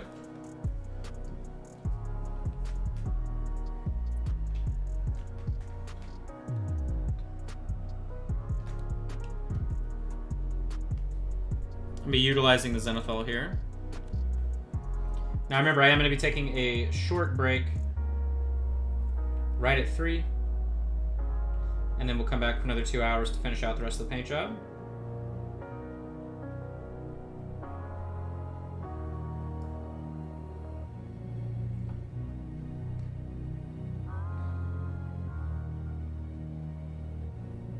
So you can see I'm building in this color into the shadows.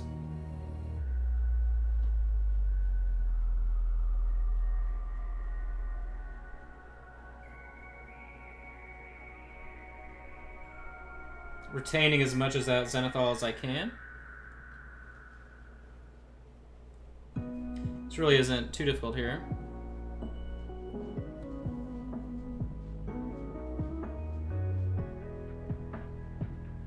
Out of all the songs in my playlist that we use, this is like my favorite.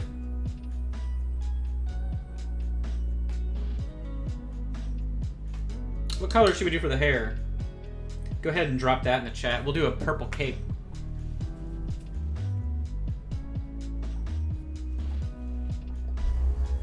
Oh, let's do red brick. There we go.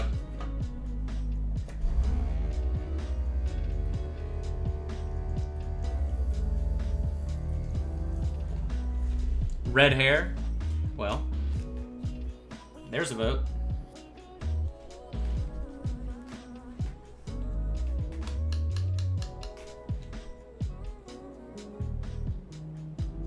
I'll do red brick with clear purple. There we go. That's the money right there.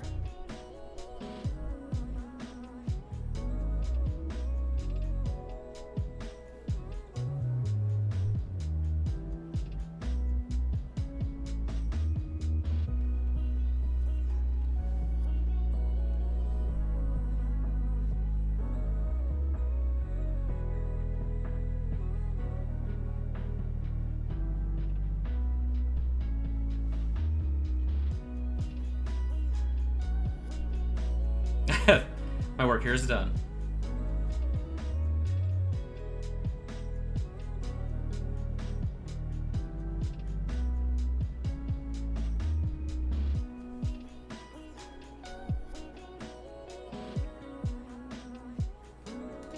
So then I'm thinking Nightmare Black for the middle portion of her bustier armor leather contraptione.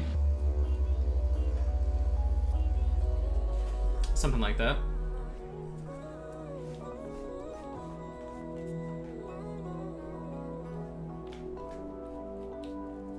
Okay. I don't know if this is like jewelry or boobs. Sometimes you just never know, you know? I'll go ahead and wash it down as if it's... Nah, that's definitely jewelry. That's fine. This is also the same color that I use for non-metallic metal gold. So it's not that big of a dealio. Alright, so I'm gonna utilize the Zenithal with the Nightmare Black, which of course isn't black at all. It is the most inaccurately named Reaper color, but that's okay. We know what color it actually is.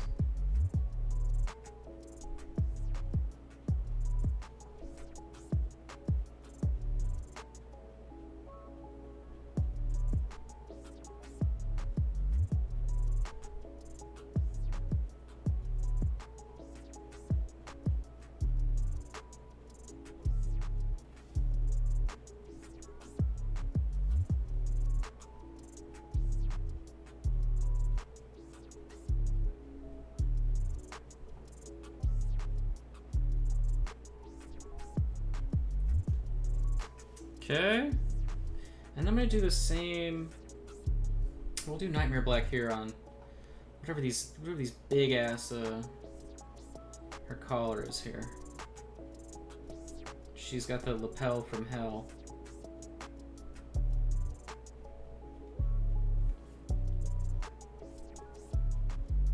I feel like that'd be a funny Japanese game show. Is it boobs or is it jewelry? You're just like, what is happening?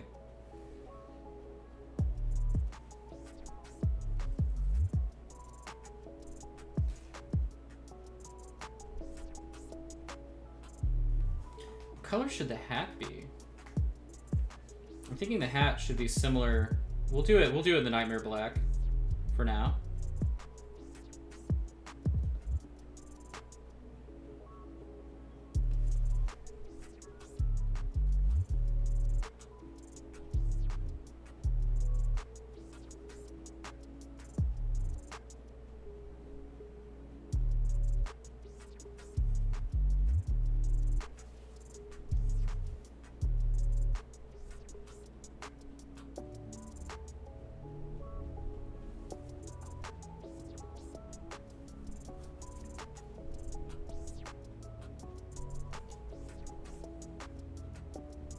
I do have all those colors. I'm just not cracking them open. I was actually tempted to buy a few of them.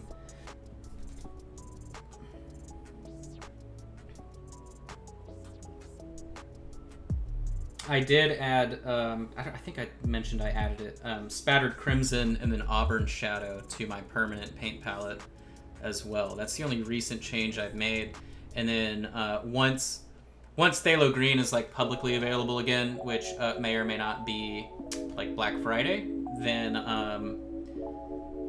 I'll get a bunch of it. Oh, Powder Burn. See, I really like that. I like Powder Burn was with what? It was Powder Burn Black and wasn't it Shadowed Sea? Oh yeah, my keyboard's not plugged in. I think it was Shadowed Sea. I really liked that. It's just I like the gold and I like the Powder Burn. Shadow Sea I don't really see a use for. So because I already have Tempest Blue, which is pretty much the same color, just a little bit brighter. And obviously I can tint that down however I need to. But you know, I don't know, who knows? But okay. So we've got that prepped. I'm gonna do some gold on the others, or some brass. Now everybody said red hair. You want red hair? All right. So anytime I'm doing red hair, I'm gonna always do it with blonde hair first, or any kind of sort of tannish yellow. Always seems to work best. I'm gonna do blonde here on this mini, actually, right here. I was prepping her last night. Can't wait to work on that sculpt, though. It's so beautiful. She's beautiful, Jim. So we'll do like fiery red hair for her.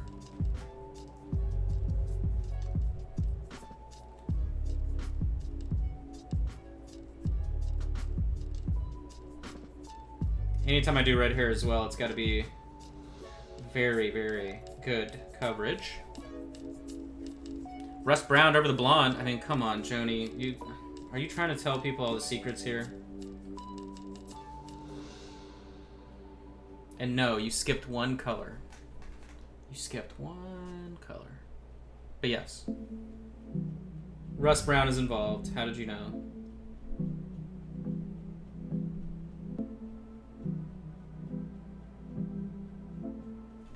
Joni says, I know because you do it all the time. That's all you do. You always just go, oh yeah, we're gonna add rust brown. Her. More rust brown. Surprise, surprise. Now the really crappy hair right there at the top, I had to sculpt that myself. That's why it looks bad. Because I'm bad. And I feel bad about it. Alright? But I try my best. And, you know, as my friend Christian always says, life is like a helicopter, and I don't know how to fly a helicopter, okay? But I try.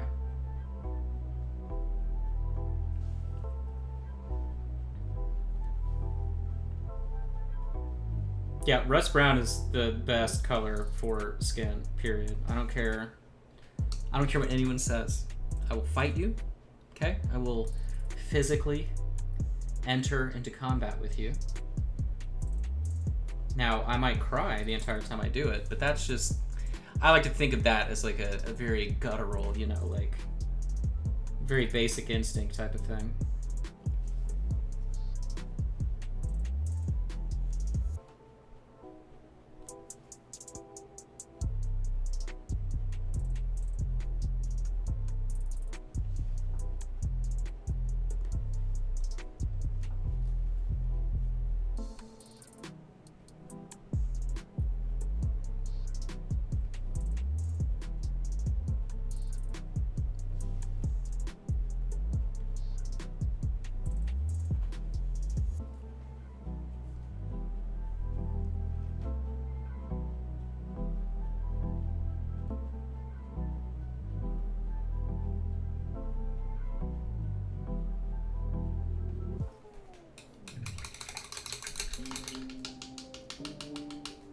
Okay. All of them work. All these colors are going to work together very nicely. And of course, a couple minutes here, I'm going to take a breaky wakey, but I will prep. We're just going to prep some different things that I know I can just like knock out the second we get back, or just whatever, kind of help us out along the way. So I'm going to do the feathers, and then I will take a short break, walk around, stretch. Say hello to the cat, say hello to the dog.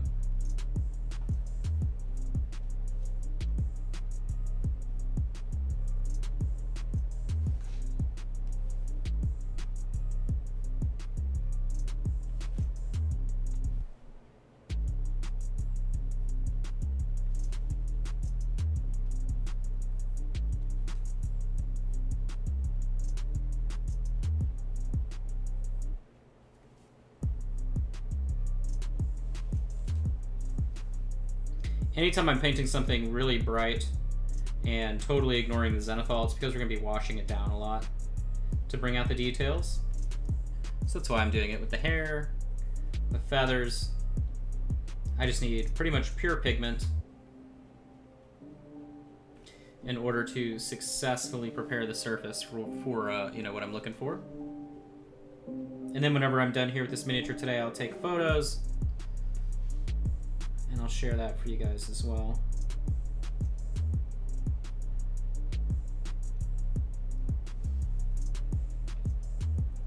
Okay. Alrighty, so we're gonna take our quick break.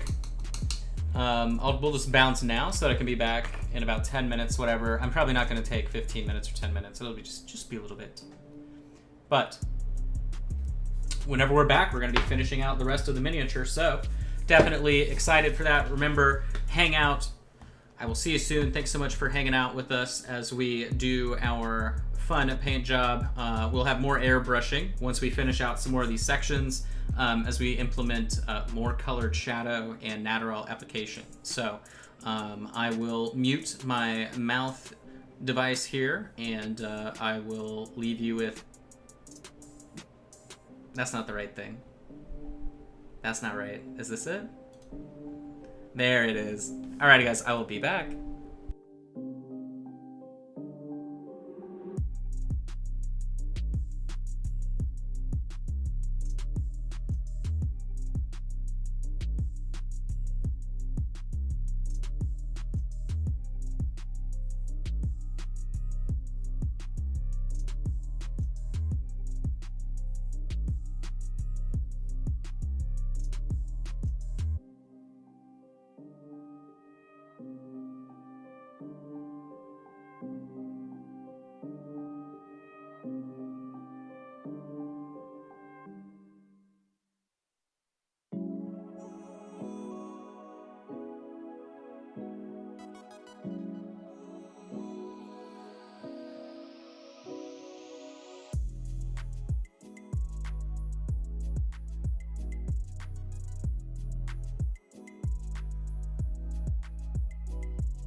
Okay, I'm here. Okay. Okay. Alright. So, I'm assuming everybody left. Super, super dope. Okay.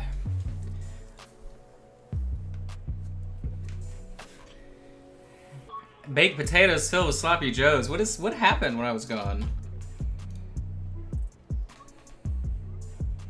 Let me inspect what's happening here.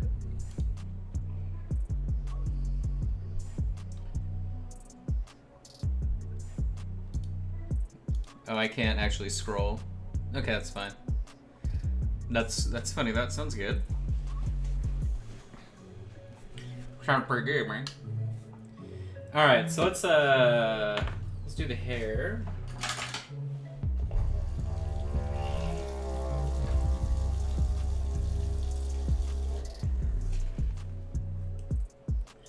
Yeah, so the Ender 3 Pro showed up, and then Gatefall Chapter 1 Kickstarter showed up. Shout out to Jack Dyer. And Quartermaster Logistics like literally lost my pledge. So, and like I just mentioned to him, I was like, hey, I haven't gotten the notification for that being shipped yet, and like we kind of like joked back and forth. He was like, yeah, it's probably gonna show up before you get it, and then he actually went and looked, and he was like, I don't see you anywhere in our system. And so shout out to him, because he literally found out there was a problem and he fixed it. So that just showed up. Those miniatures are awesome. Can't wait to play around with those. And then Sydney and I've talked about it before, but we got these like she really likes cheddar popcorn, and so we got this cheddar powder to put on popcorn, and we had white sharp cheddar and then like regular cheddar, and that was good. Or it was like a cheddar mac and cheese mix or something, I don't remember. And then that was good. We've enjoyed those a lot over the last like 2-3 months, but now they're pretty much empty. So we got one that is a cheddar, like white cheddar mac and cheese powder that's really good, really good, and then just a cheddar cheese powder, and then some sriracha powder. So all those things showed up in my painting interims. That's cool. I wish we were doing something exciting for dinner tonight, but we're taking it easy. We do a charcuterie board. Yeah, I plan on doing the Ender 3 Pro for terrain and big prints, and then the Photon for minis.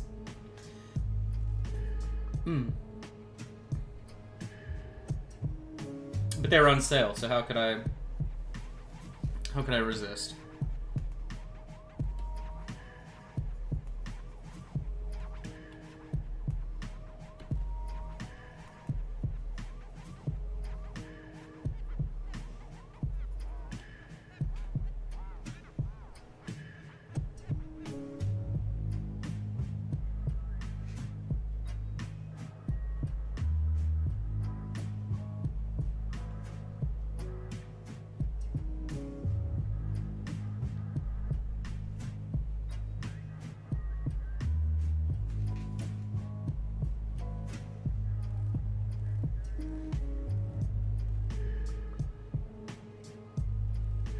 And it's funny too, because I've been holding off from getting 3D printers or anything like that for so long, and as soon as Sydney was like, all right, I want to learn how to sculpt, I was like, well,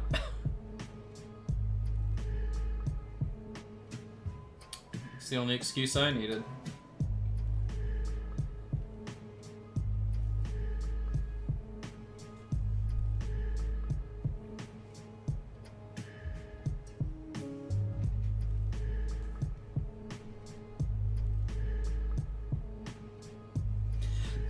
Sorry, I'm having my acid reflux coughing here.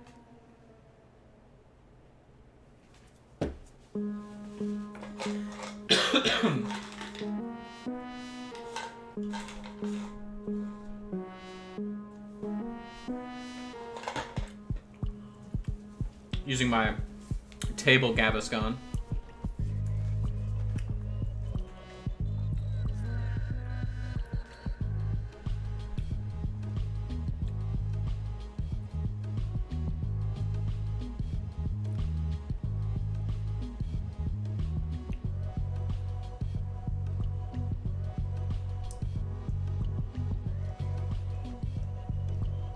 Okay, so just waiting for that to dry. And then I'm going to darken it a little bit with the same red brick we already had on the palette. And I'm just going to be pushing it up towards the hat and into the wavier sections of the hair.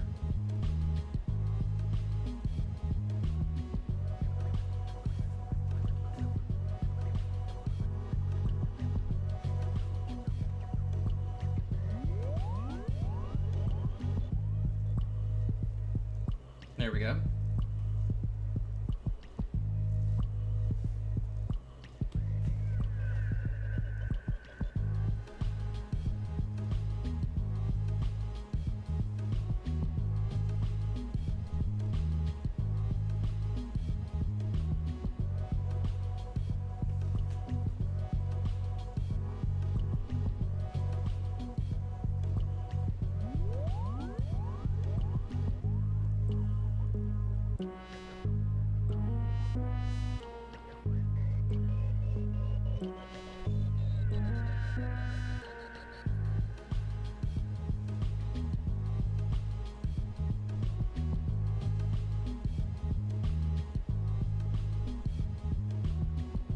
And I'm just layering in more and more of the red brick into the shadow.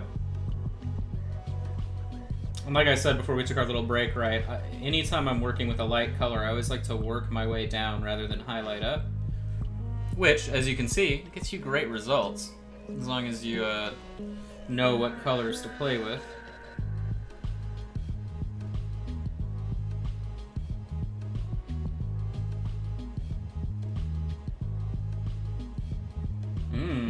Hatch chili.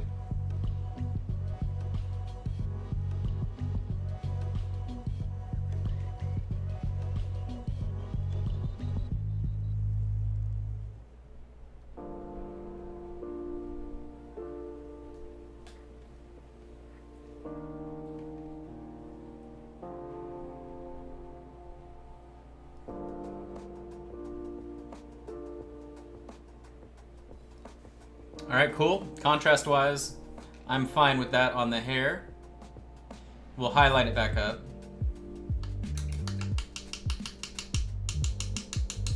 But let's jump over to the skin.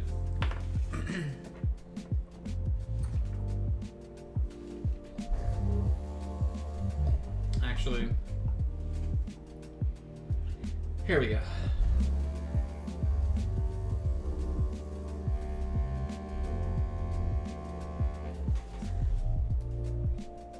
I'll be replacing my palette sheet here soon enough.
So I'm just structuring out the face here. And I definitely want to get that smirk. So I'm just going to be structuring my highlight slightly differently. Like that. So that it casts a shadow right at the corner of the lip. And then more right at the corner of the mouth. Right there. And that will give us that nice twist into, you know, looking like a bit of a smirk. And then we'll get some of the flesh here. Then we decided that in between the shirt there is not boob, but jewelry. So there you go. Oh, you know what, guys? I'm so sorry. This whole time, I feel so terrible. I know you guys have been just dying, waiting for this. So, you know, it's fine. Don't worry about it. It's what you've been waiting for. I've got you covered. Hold on, guys. I'm so sorry.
There you go. I know that was just the whole time you guys were just waiting on that. I felt so bad.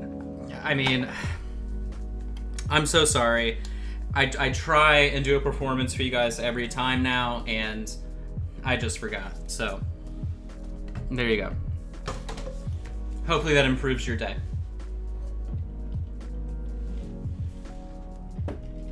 Things are just feeling a bit off, you know? Something was missing. What a time.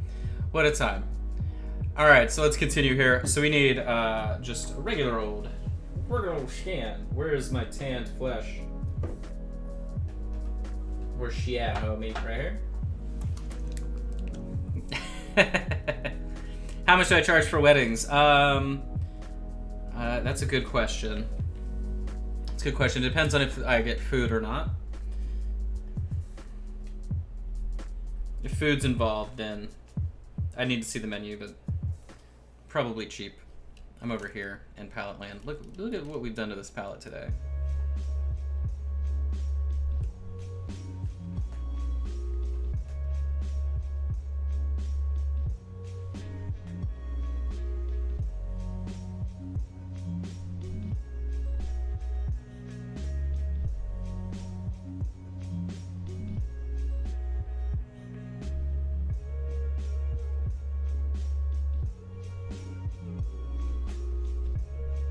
Is it bad if I'm not even looking at the miniature when I'm doing this?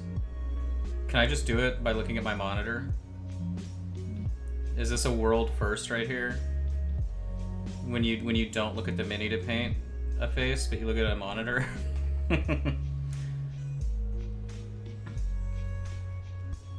I've gone insane. We've gotten to the point of the painting video where I've just gone crazy. You know, I'm really used to going 2 hours maximum.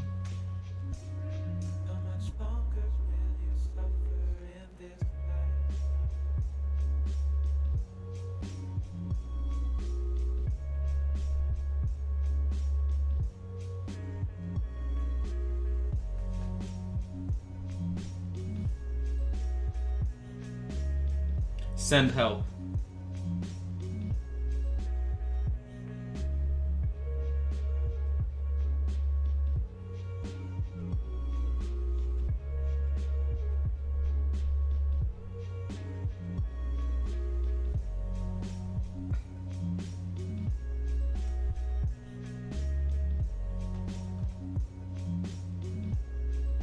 we're doing okay on the face. I was trying to hit, since I'm trying to do it on camera, like I'm not gonna be able to hit the eyelids. I'll do that here in a second off camera, just so I get close.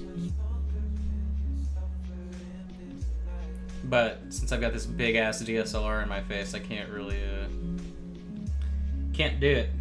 Or can't do it.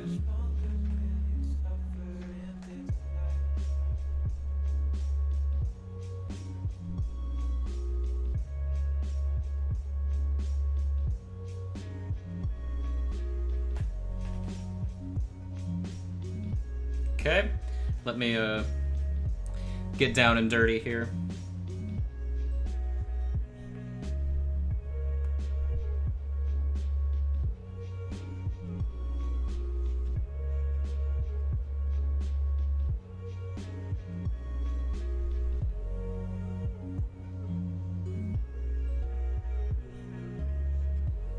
The eyelids actually are pretty easy to paint on this mini.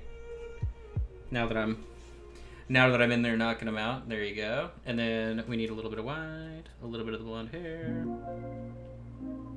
and I'll finish up our highlights.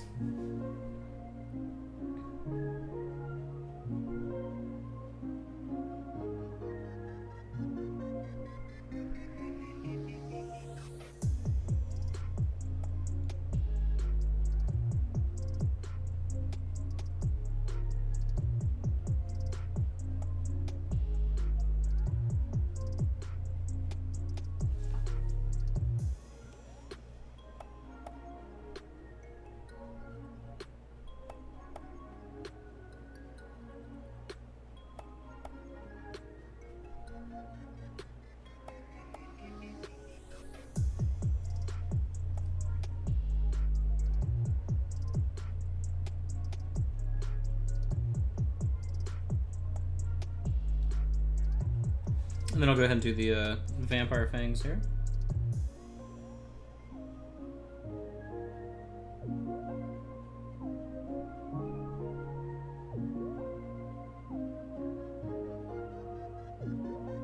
Which I did sculpt on the vampire fangs. Those were not a part of the program. All right, cool. Hey, we got a face, man. And then let's do the eye patch.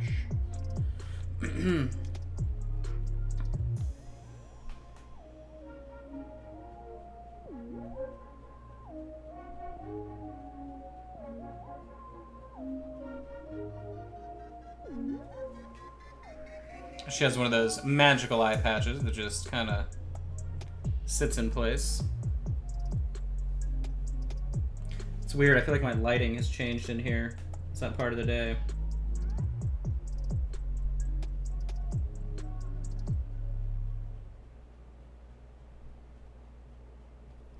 I no longer have the sun partially helping me out. It's okay. He's okay. Cool, I'm happy with that face. I think it looks alright. Let's pretend we're looking at her from table distance. Just kidding. Let's see. Definitely pleased. So let's give the hair some attention.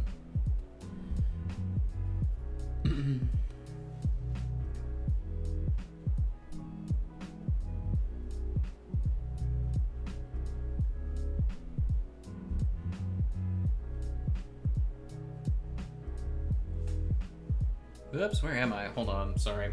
Let me reposition my life here.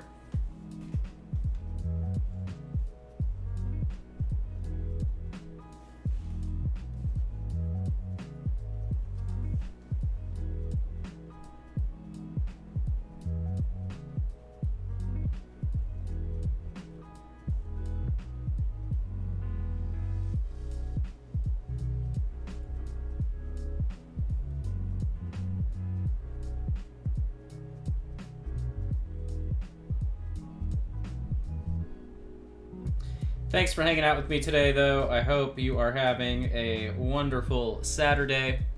As always, if you have any questions, anything like that, feel free to ask. This video is being recorded, so if you are wondering, what has happened, if you haven't been here the whole time, or if you're worried about leaving, you can always leave. It's okay.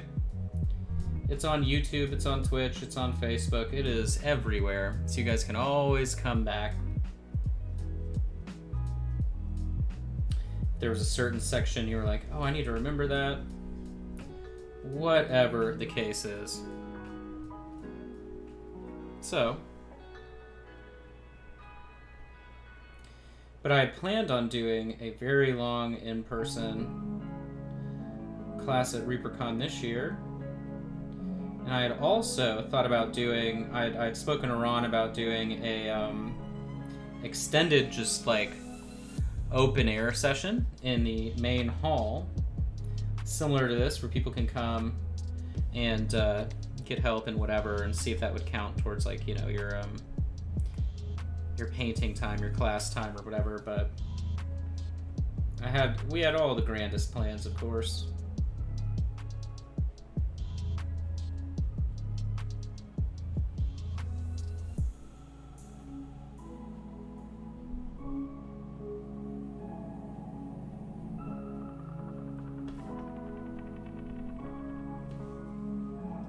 See, we need a little bit of white to bounce that up. I feel like we're not getting where I'm wanting to go on that eyebrow. There we go. I guess I'll use this like neon orange color or neon red.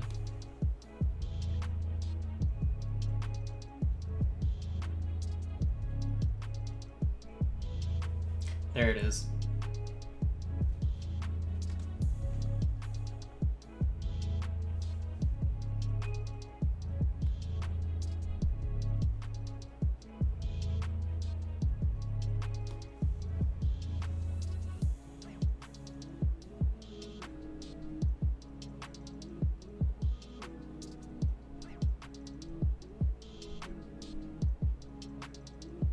Remember, you can always see all of the tools and everything that I use on Amazon. You can go to minipainting.studio, click the Amazon shop link at the top.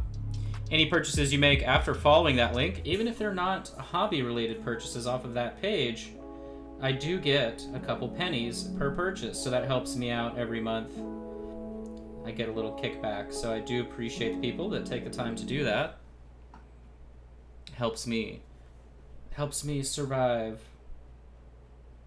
So I do appreciate you.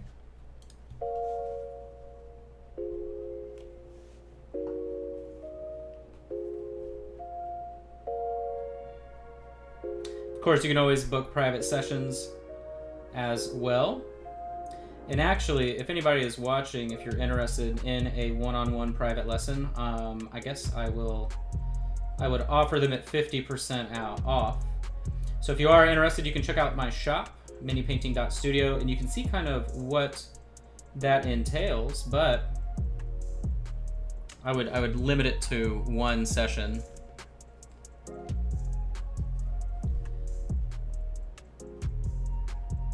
The private lessons are slightly discounted as well, available on a very, very different tier on Patreon, but if that's something that intrigues you,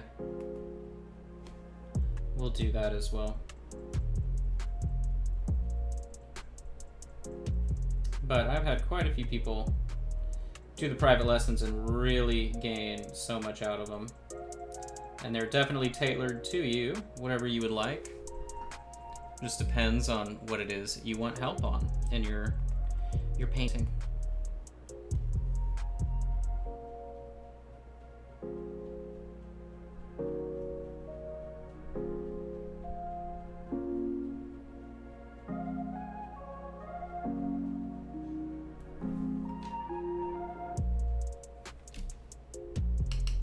I'm just really trying to frame, so you can see what I'm doing with this curve right here in the hair. I want it to frame the perspective from the front, so that's really what I'm paying attention to in trying to just finely highlight this up, while also looking at the overall shape of that portion of the hair so that the highlights all kind of make sense. Oh, and I would say, sorry, I forgot to say this too. If you are wanting to do the private lesson, it's 50% off. Just send me a message, right? Like that's not on the website. The information's on there if you want to see kind of what you can do. But if that is something you would want to take advantage of, just send my page a message and I can invoice you and all that good stuff.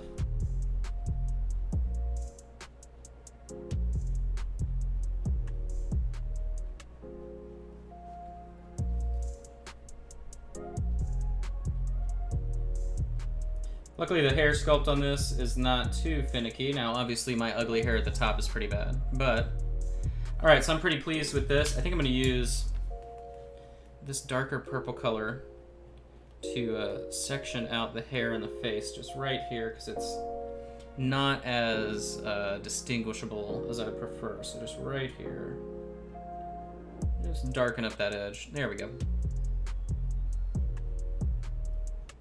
All right, and we'll go ahead and darken this stuff up in the front. Okay, so now, why don't we approach our cape? So my idea for the cape is actually bringing it up with a skin tone. So I'll begin to do that. Now then, cloth material like this, super easy to paint, super fast.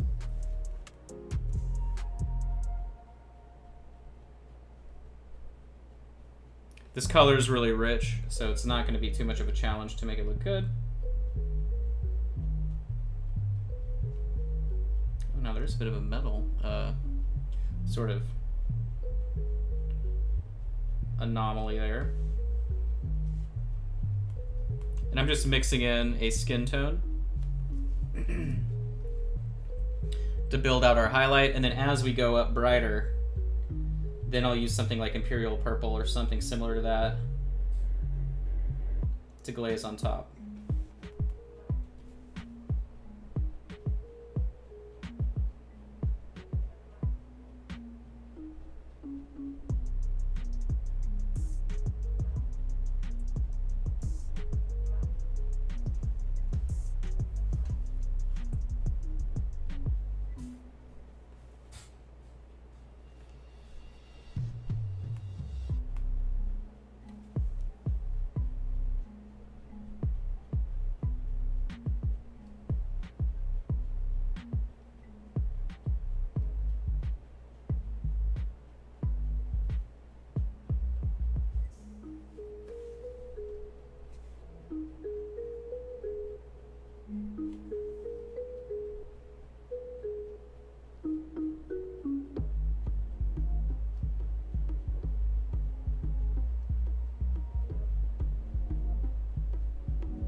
And you can see too, this highlight's desaturated, which is what I'm looking for.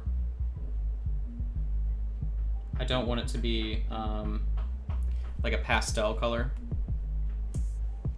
Now then, the next application we're going to put on is definitely going to jump that way, but it's because we're glazing afterwards, so it'll look a little bit counterintuitive to what I was just saying, but you gotta trust the process.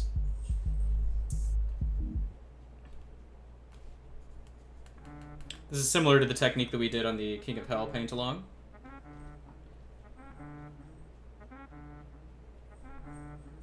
In that section of purple.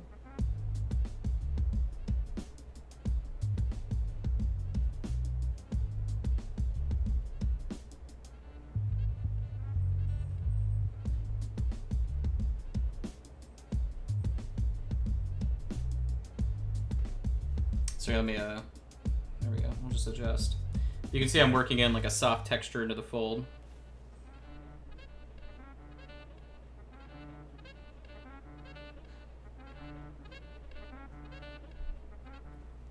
I wish that instrumental was a little bit longer. That was pretty cool.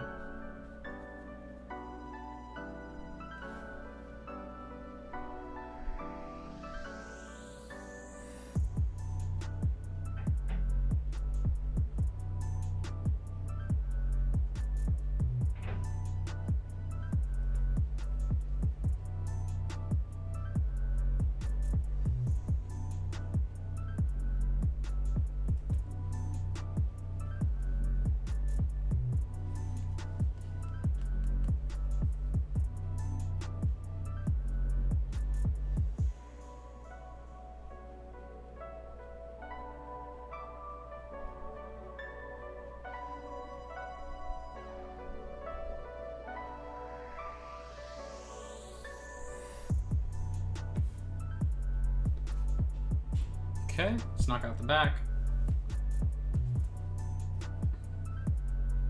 Or as people in Florida would say, knock out the bike.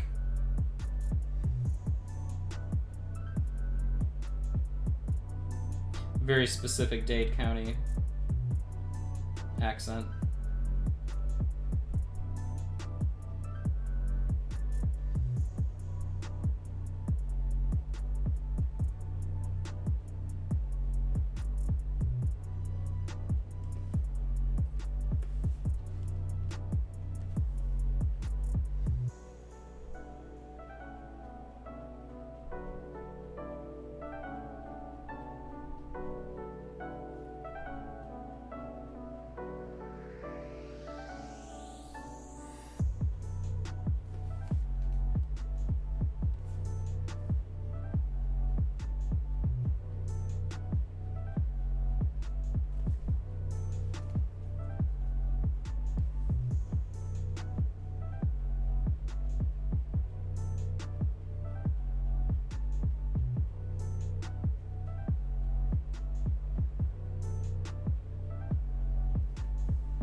Okay.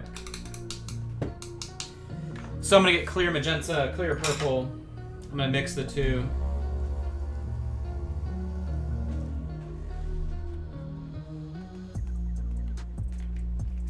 I'm gonna get a new palette here in a second.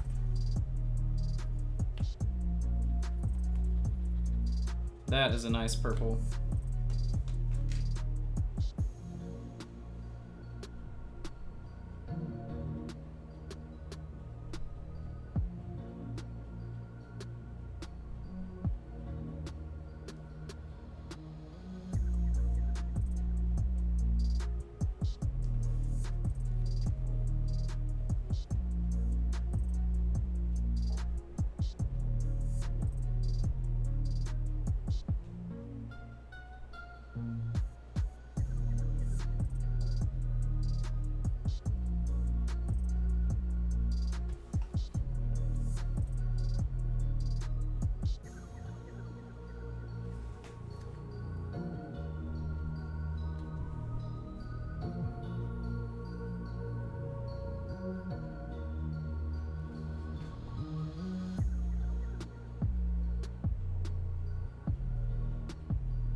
Okay. Still a little bit too bright right there. We'll dinge that. Okay. I like that softer material. Cool beans. Let me just go ahead and take like a dark color here and prep down the feathers. First run on the feathers. Let's work on the blue. And then anything else that's left is just sort of minor details.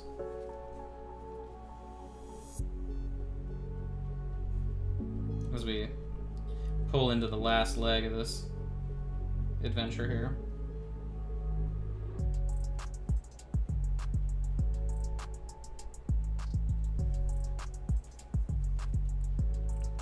Okay, so I'm gonna get a new palette sheet.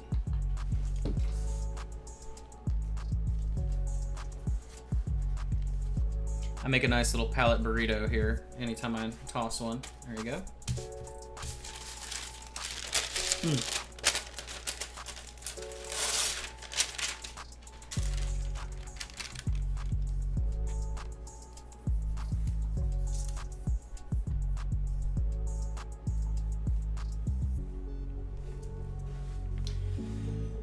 Okay. So we were using Nightmare Black.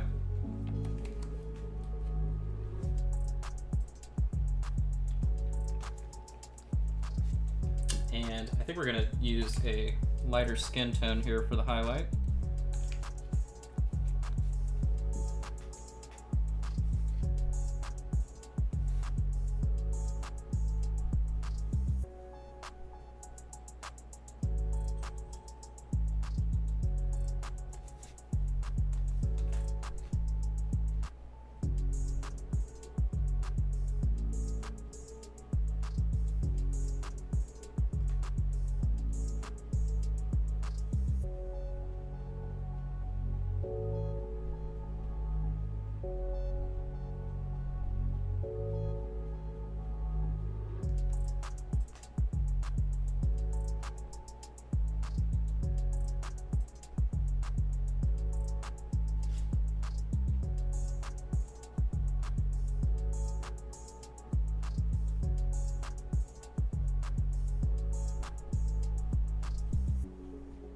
Starting to highlight up the edges.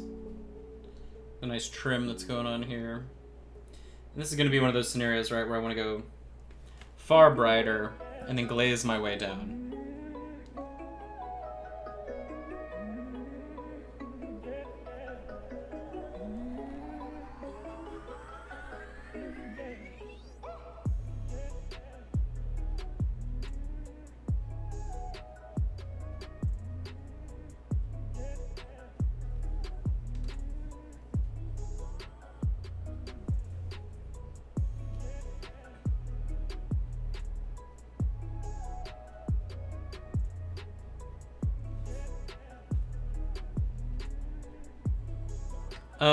These sponges actually are like I think they're the right size. They're a little bit short lengthwise, but they're the perfect size width for the container I use.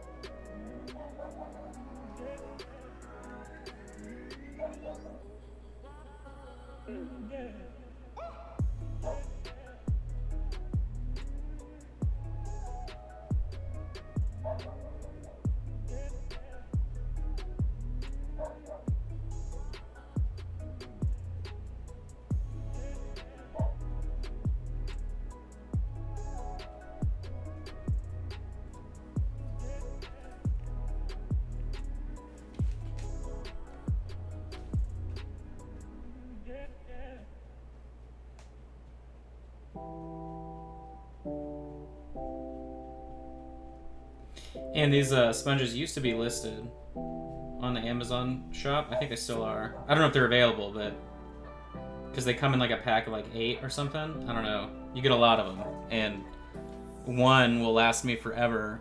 To clean it, I use hydrogen peroxide, and I just let it bubble like crazy to kill any nasties that may be growing on it. And that's it. It doesn't smell, doesn't do anything.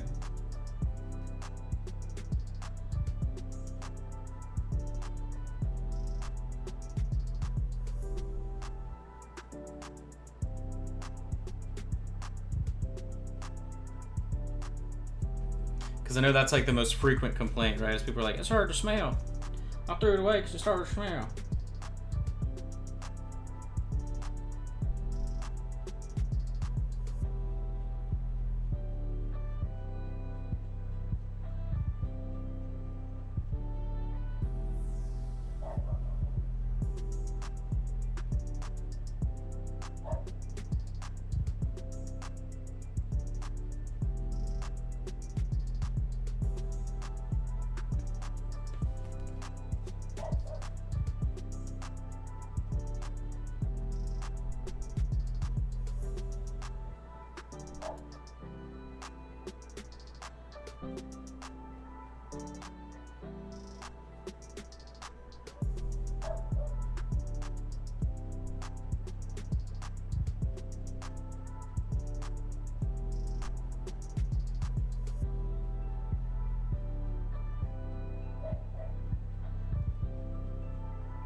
Going in, highlighting up. And remember too, right, we're glazing down, so this is just color blocking. None of this needs to be amazing. I'm just making sure to hit all the right spots that are going to be getting light.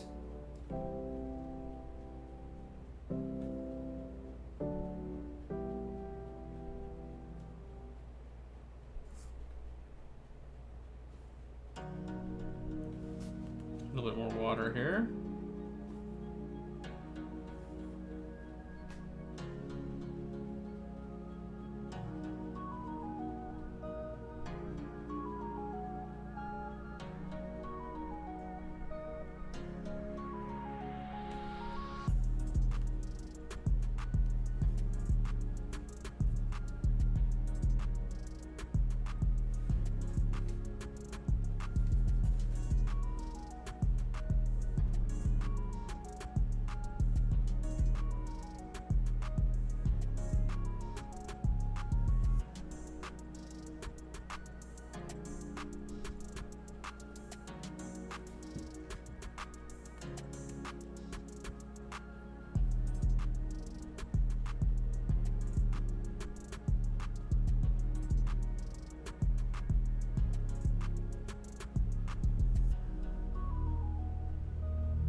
Okay.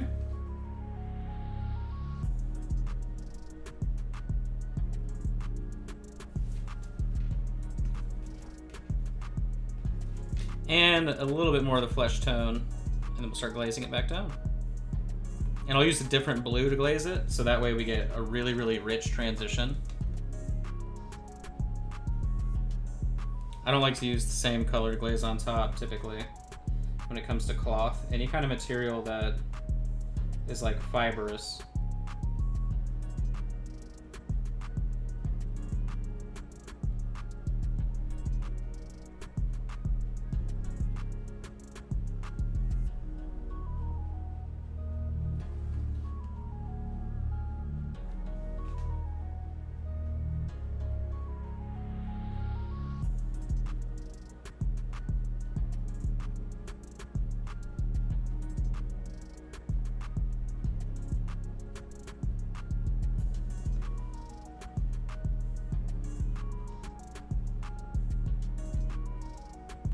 Oh, a sheet cake pan. Well, this is pretty small. This is like smaller than a sheet of paper, the container that I use, so I don't know how big you're talking.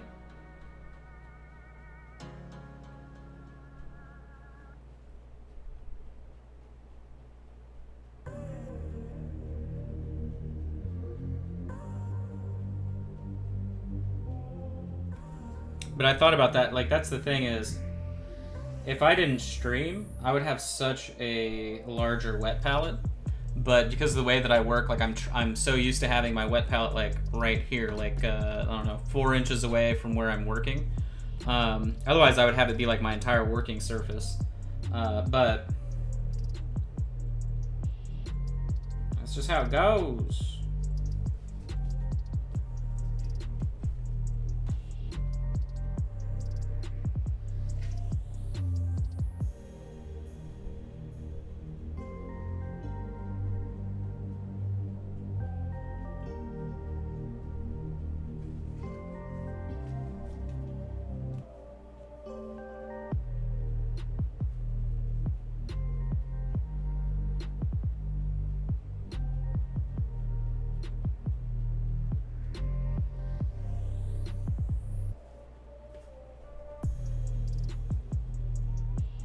Okay, so we'll grab our other blue here.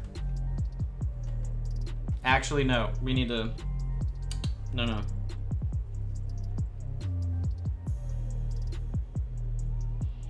I need to add more of the skin tone here.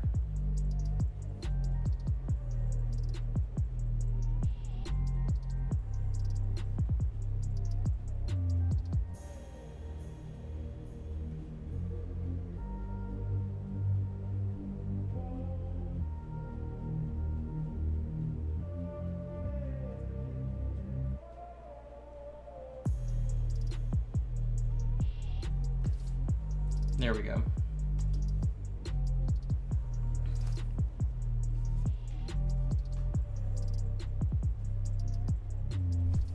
All right, now I'm looking for my other blue. So, you know what? I think I'm gonna take this glove off. Let's make my hand go numb a little bit. What's funny is it fits great, but the actual like elastic around the wrist is a little too small. Since the gloves I typically use are pandemic locked on Amazon, cannot be purchased.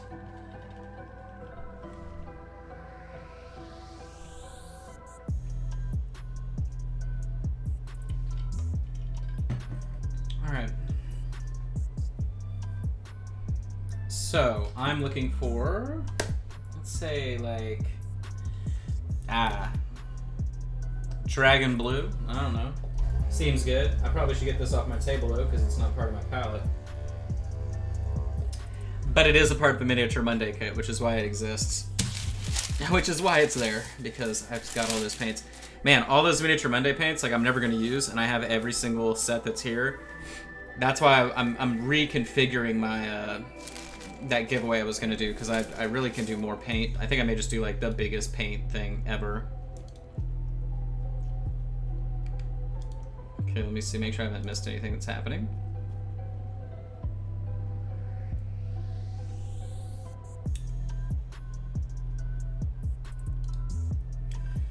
Shout out to everybody that is over there watching on Twitch. Everybody that's watching on Facebook. Let me see. How we doing? We dragging on? Yeah, it hasn't been too bad this whole time. Let's see what's up. What's over on YouTube? Who's over here on YouTube? Hey, what's going on, guys? All right. I don't think I've missed anything. I got everything. Yep, cool. So I'm gonna glaze this dragon blue back on top. And I'll probably do dragon blue plus clear blue, because clear blue is pretty dark.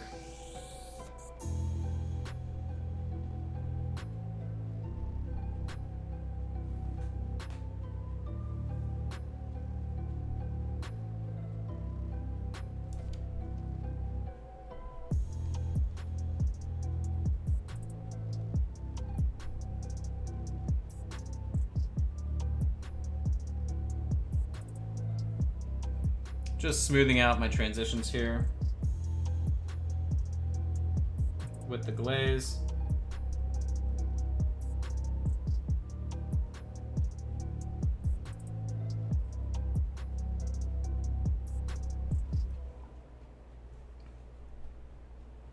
There's a really bad mold line on the side of this hat, so I've tried my best to completely hide it this whole time. Not always possible.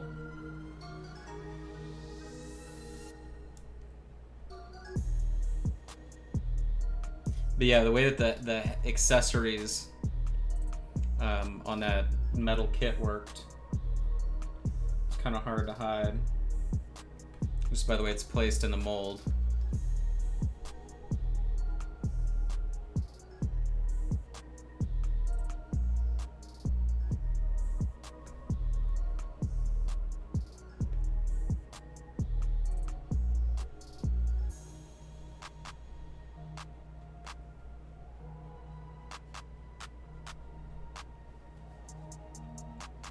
Okay, I like that, so now I'm gonna go back with clear blue, because it's so much darker.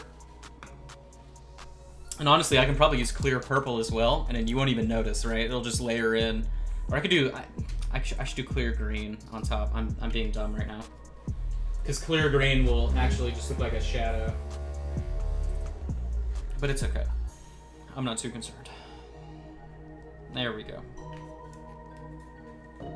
But I do like the buttery blend right there. It looks dope. It's almost like chrome. Very cool.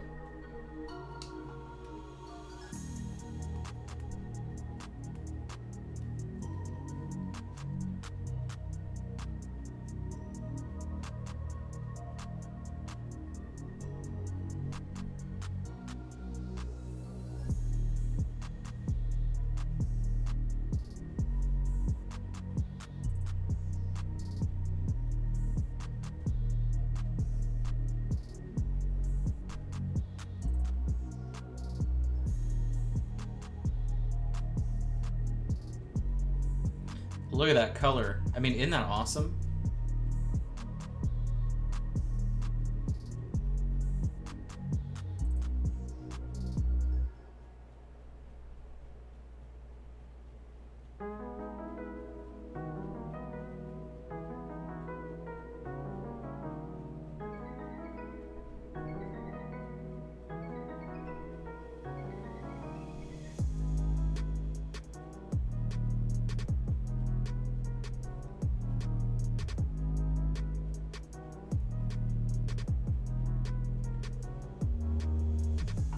Back it out a little bit and get the whole picture of the mini. Yeah.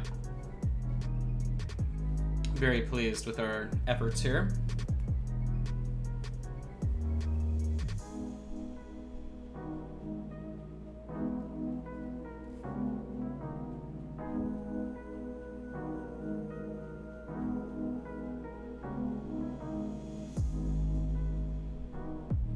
Ah, blue highlight from the desert kit. Somebody watches everything.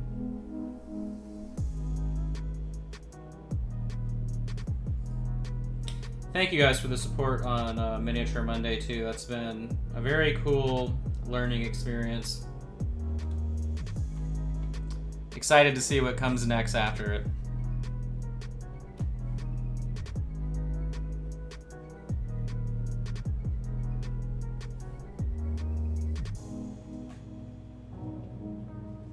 How is the paint not drying on my brush? Retarder. No, just water. You can see everything on the palette right here. See how wet it is? Just water. My brush is always wet, and that allows me to use it more like a pencil. It also prevents it from drying.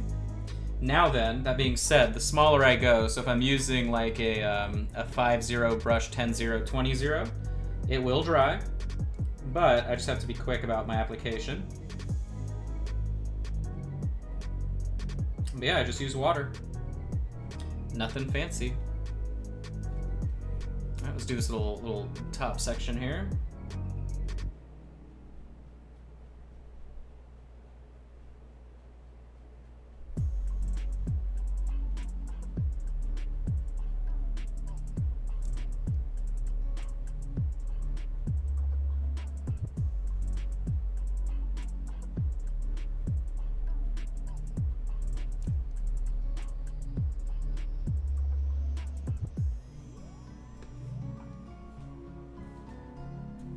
All right. Damn. Looks like she got a metal ass hat on, man. That's fine. We can live with that. Okay. So what else we got? We need legging color. We need, oh, is that supposed to be blue right there? Hold on, guys. We screwed the poochie. Hold up. This is blue. This is all supposed to be blue right here. We'll do this section faster than the rest of it.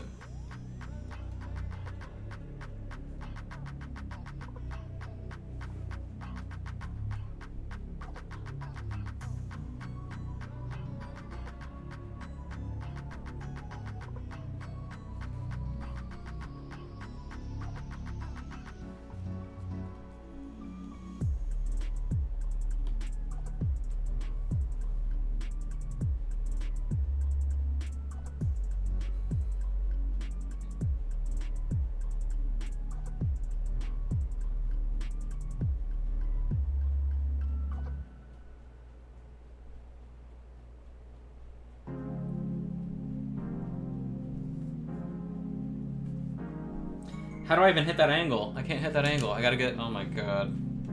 Oh my god. We're in trouble. We're in trouble, you guys.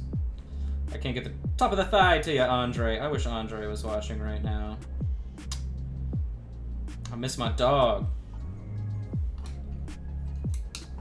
It's not even Miniature Monday and I'm still hitting that joke, man.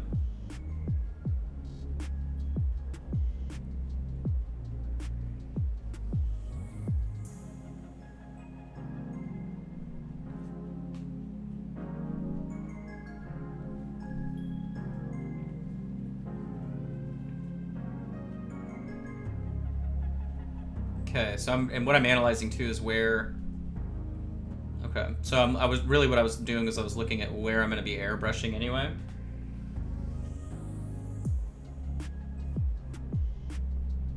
In the future.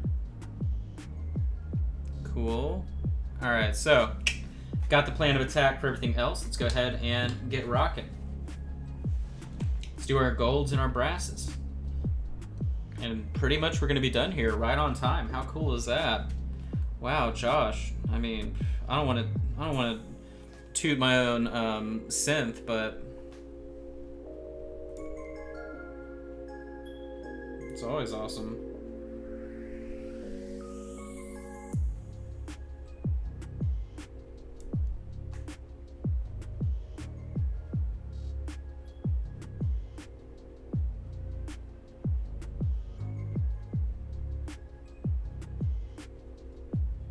So now I'm doing everything that's gold,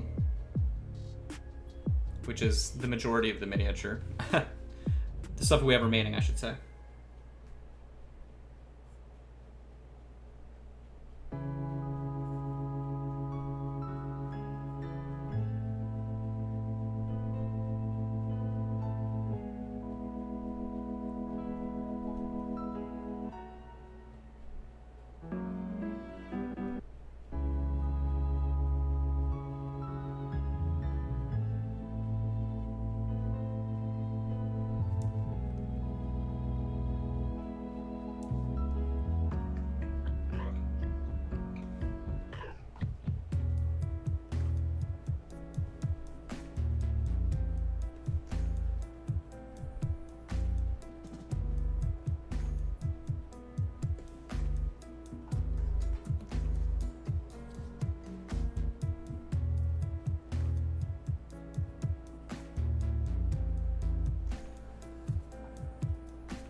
Okay, and that's leather. This is all going to be cloth.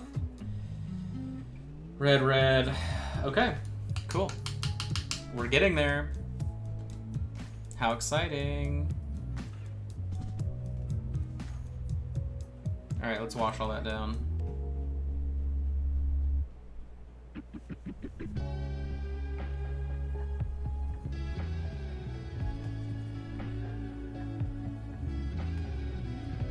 So I'm just mixing clear blue and nightmare black into our color here. Make a wash out of it like that. And boom, we're gonna wash all this down. And we'll build it up.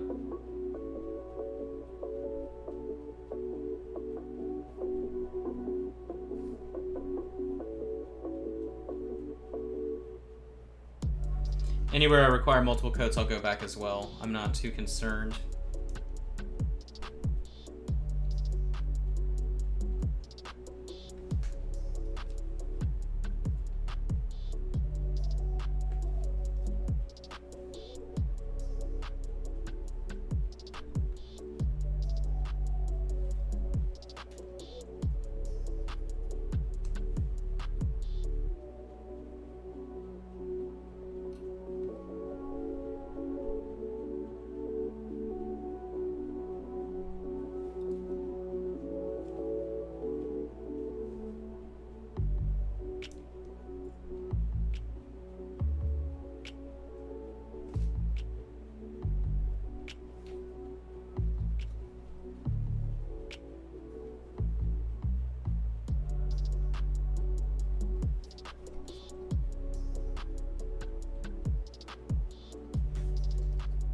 I'm gonna get the brown here for our leather.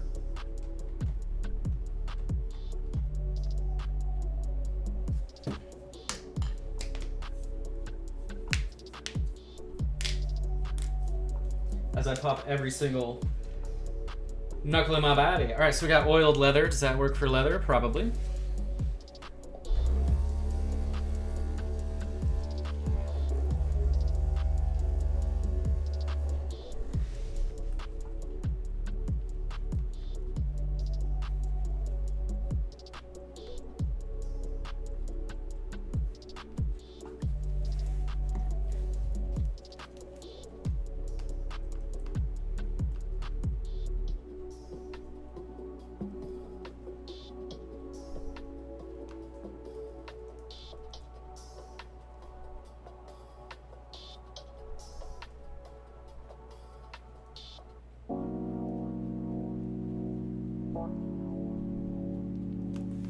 Okay.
We'll do purple and green to shade down the leather. Should work well with this tone.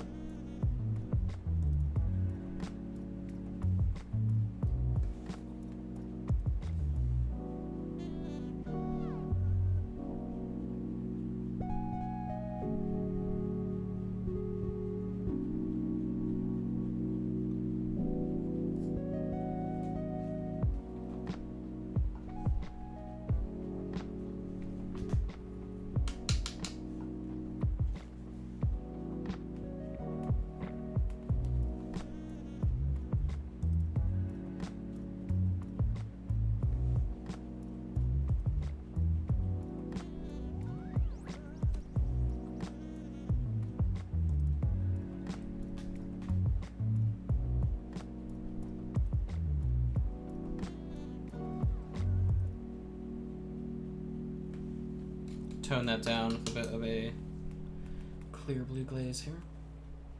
I didn't realize that was part of the cloth. Cool. All right, so let's see. So okay, green, clear green right here. Purple, right here.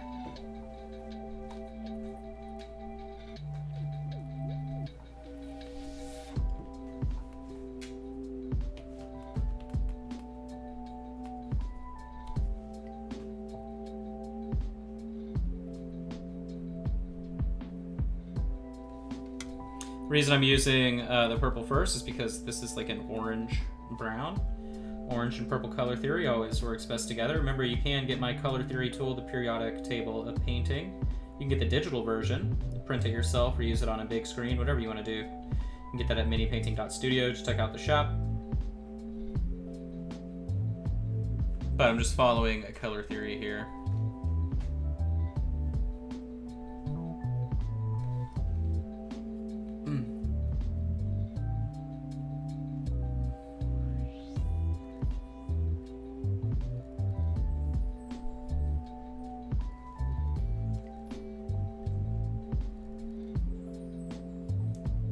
And then to darken the purple further, I'm going to take the clear green.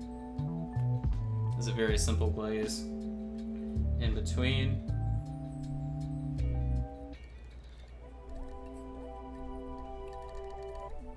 And that clear green was like trash. Let me vortex it. That was bad.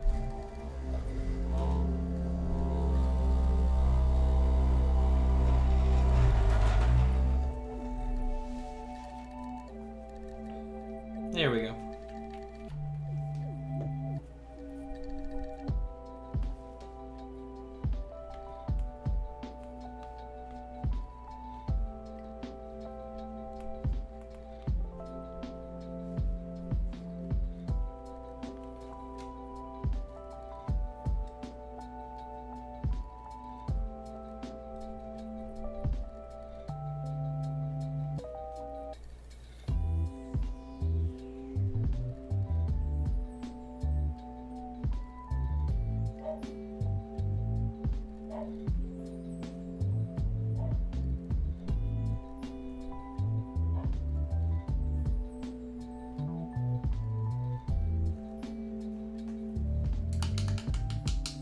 Let that dry to continue working on that. And then what I'm doing is I'm just looking for any other, so we have these like brooches up at the top. I guess they're like little pins. I didn't know if I wanted to make them gold or not, but I guess we will. So that guy's gonna be gold. This one's tiny. Just a little baby brooch. Then we have the jewelry. And then I need to highlight up the eye patch, which we should do a I guess we'll do it purple. I can do that right now. And I'm gonna do this off camera.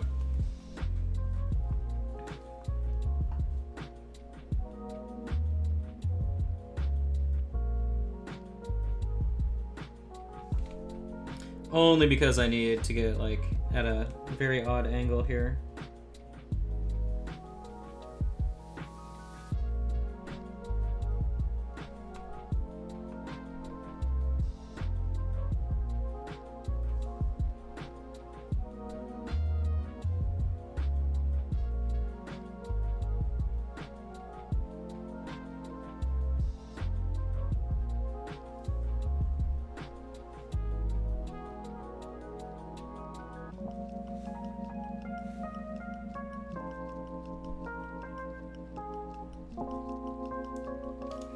And I need to let that dry. And we'll continue to highlight it up. More of like a pink. But, alright, so it looks like we're cool on this. I'm gonna go ahead and start building up all of the gold.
Just gonna overbrush the chainmail texture there that's on the wrist guard or the bracer.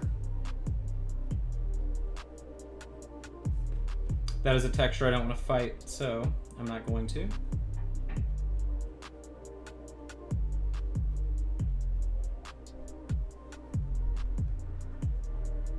Okay, now then, I always build up a skin tone color for gold and then glaze on top. That's kind of like the little cheeky secret.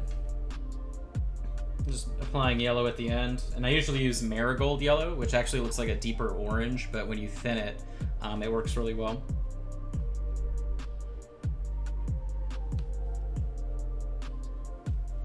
As most of the patrons know, because that's like the go-to recipe that we use all the time.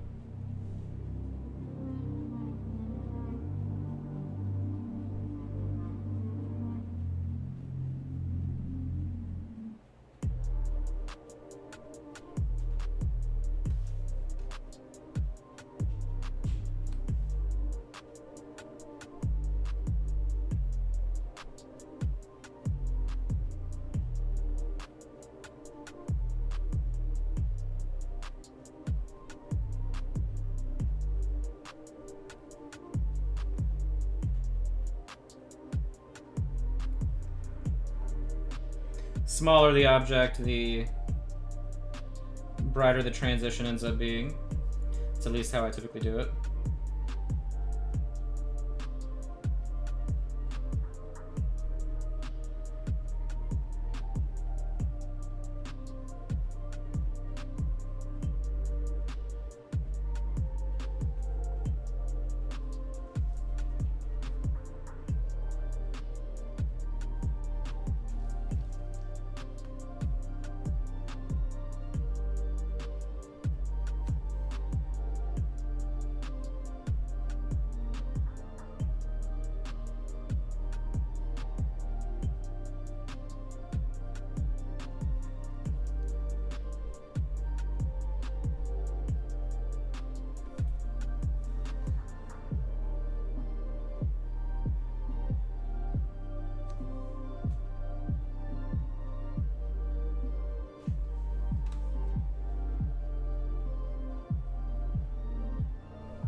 Okay, just highlighting up,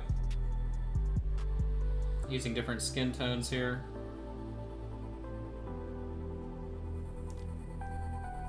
Bridging in between them.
Cleaning out the brush.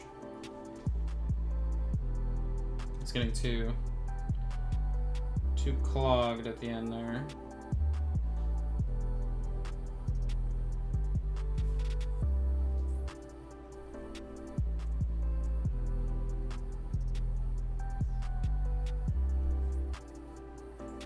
So what I'll go ahead and do is I'll probably glaze the yellow one and then adjust from that point.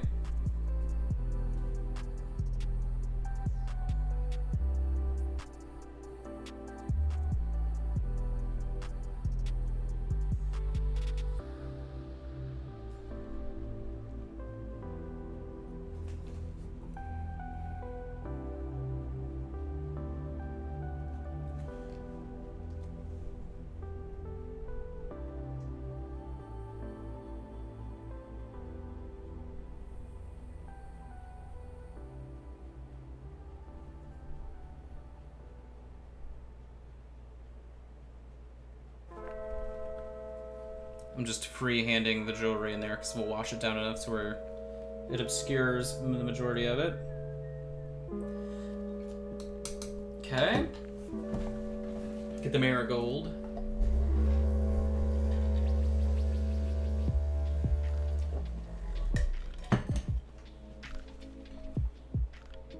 There it is.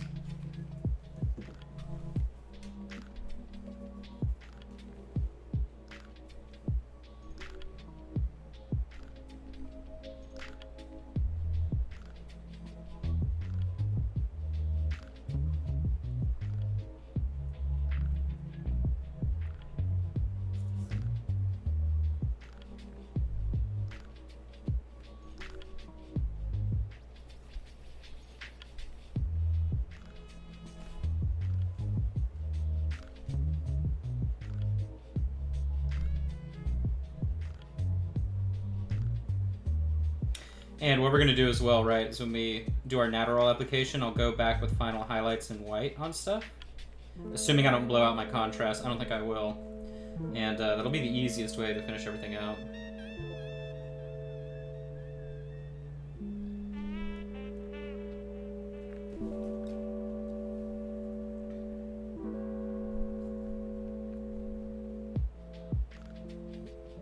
And depending on the material. So like the leather is totally going to be fine with the Natterall first, as well as the boots and everything. So let's go ahead and do that. So I'd said I wanted to do magenta, and then I'll probably do some other colors. So let me clear this out. All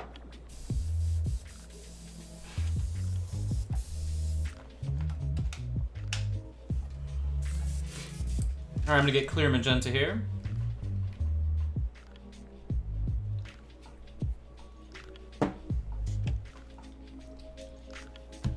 Some thinner, some water. I'm going at a low PSI right now, like 15, 12, something around that.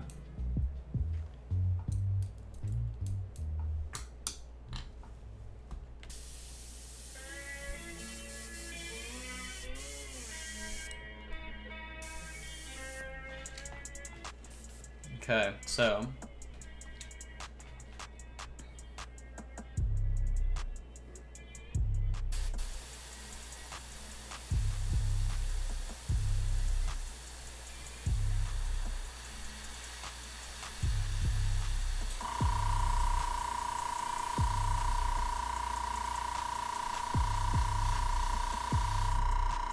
you can barely see the color work I'm laying in, right? I need it to be subtle.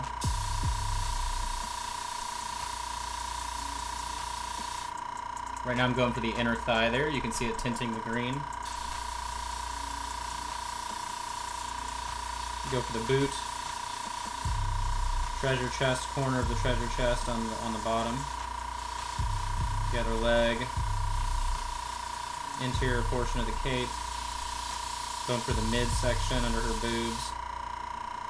It's barely going in and adjusting. I'm going to do the same thing on the blade.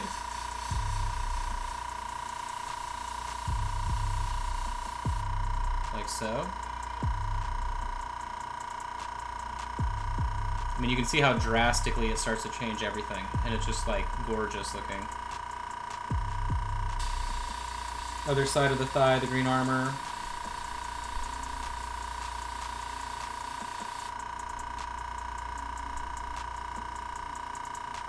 top part of the lance underneath that little hook right there. Okay, I'm gonna do the underside of the hair underneath the hat. Same on this side. Magenta underneath the hat, touching by the hair.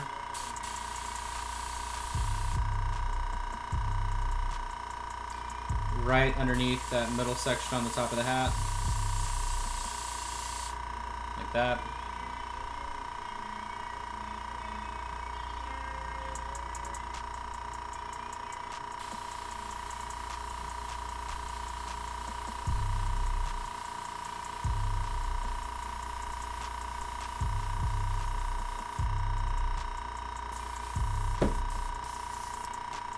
The tip of my airbrush dried. There we go.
Okay, so that was a lot of adjustment, but I think that was a lot of really good work. So now I'm just considering what the other adjustment color should be, and I'm thinking probably like phthalo green. So go ahead and get that in there. Make sure the needle tip is cool. Clear with my brush. I had a toothbrush in here somewhere. I forget where I put it though.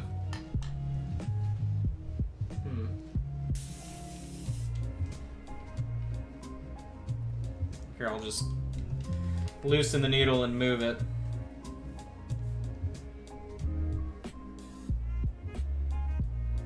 There we go.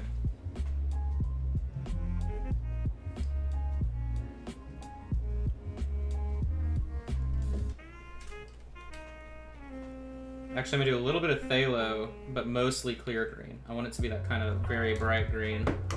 Since we had magenta, really red, red and green, always a good combo. Thinner, water. I'll just do the water from the actual water bin. Look at this neon ass green right here. Okay, yep.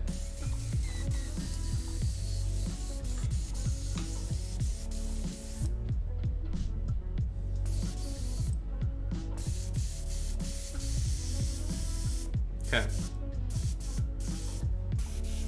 Got it where I need it. Let's do it.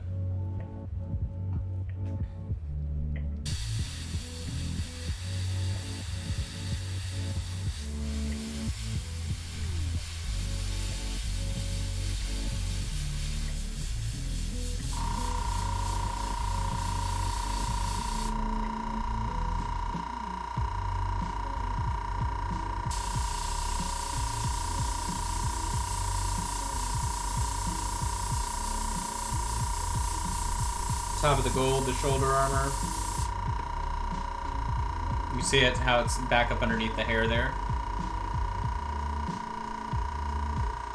Let's see, now the weapon already has a lot of green in it, so it's not going to be noticeable. Let's do up underneath the arm here.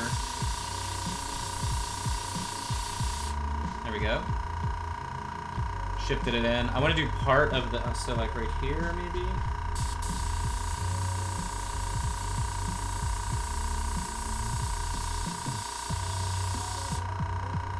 There we go. Perfect.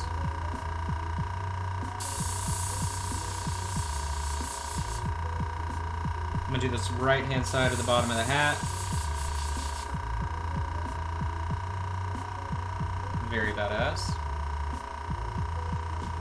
Do the back left-hand portion here of the hat on the top. Like that. Do more right here.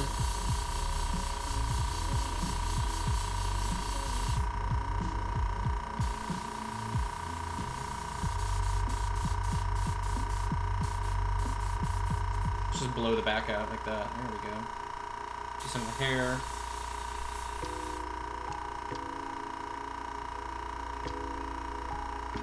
I mean, I think this thing's looking great. I'm pretty pleased.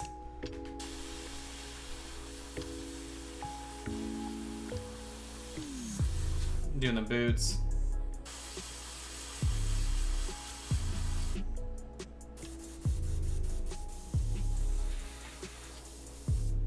All right.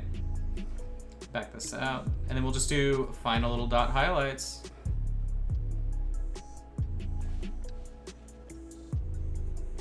Yeah, this thing looks crazy. All right.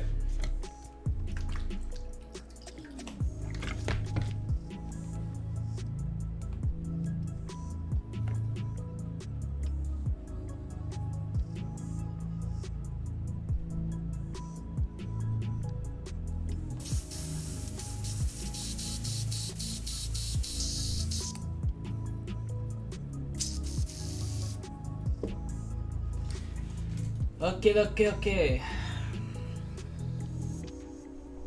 Let me check a message here real quick.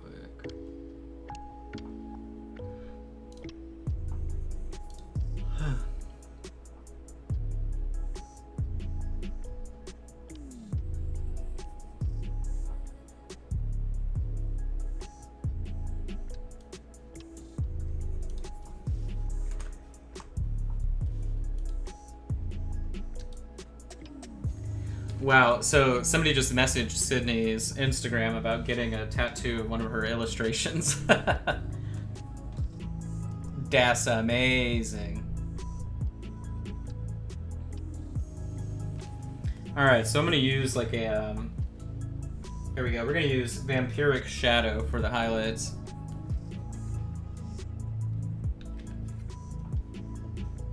And we'll finish up everything else, like obviously we got to do the feathers and whoa, nope.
Do something right on the inside here, like that. Just to keep that structure in place.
So I'm just doing the feather work here.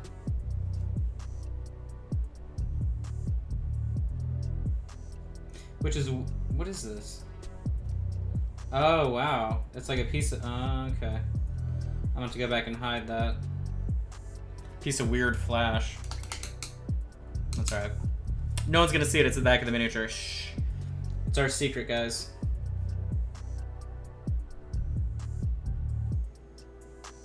I won't tell if you won't tell.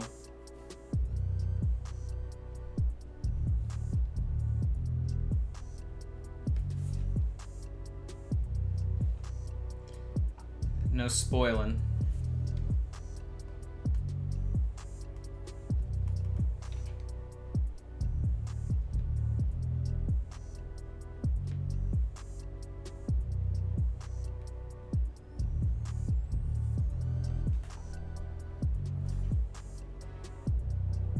Sick.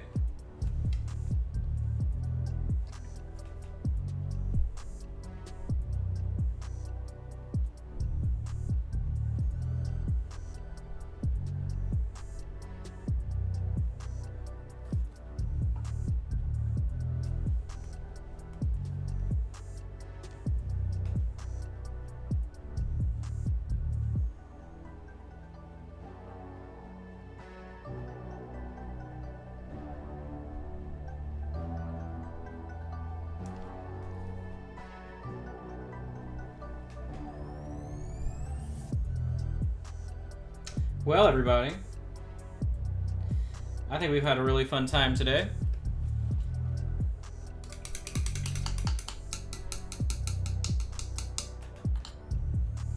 Definitely happy with our results. I think she looks awesome. In a world of vampire, sea pirate captains, or whatever. Sea pirate lords, I feel like she definitely fits the bill.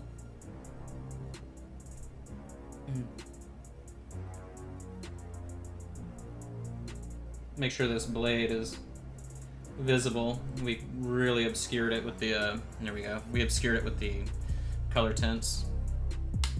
But boomy woomy, guys, that's nuts. I'll be taking a photo of her and uploading that as well. If you guys do anything, right? So like if you do any of the techniques I was doing today, whatever, you can always send it to me and I'll give you feedback. But I definitely appreciate you. Remember, the only other thing I'm doing for ReaperCon this year is the Miniature Monday stuff. So I will see you guys on Monday. And yeah, that's pretty much it. I hope you guys have an awesome rest of your weekend. You may see me hanging out in one of the Discord channels, something like that later on this evening or tomorrow. I'll probably be in Kevin's class if I can make it, to give him some support. Make sure you go check out his Painting Galaxies class as well. And that is it. I appreciate all of you. Remember, check out minipainting.studio, patreon.com/minipaintingstudio, all that good stuff. Whoop, that's not what I'm looking for. All that good stuff. And I hope you have an awesome rest of your ReaperCon. I'm gonna get this photo done and get on with the rest of my day. So, adios amigos. I hope you find $20 in your pocket, and I will catch you next time.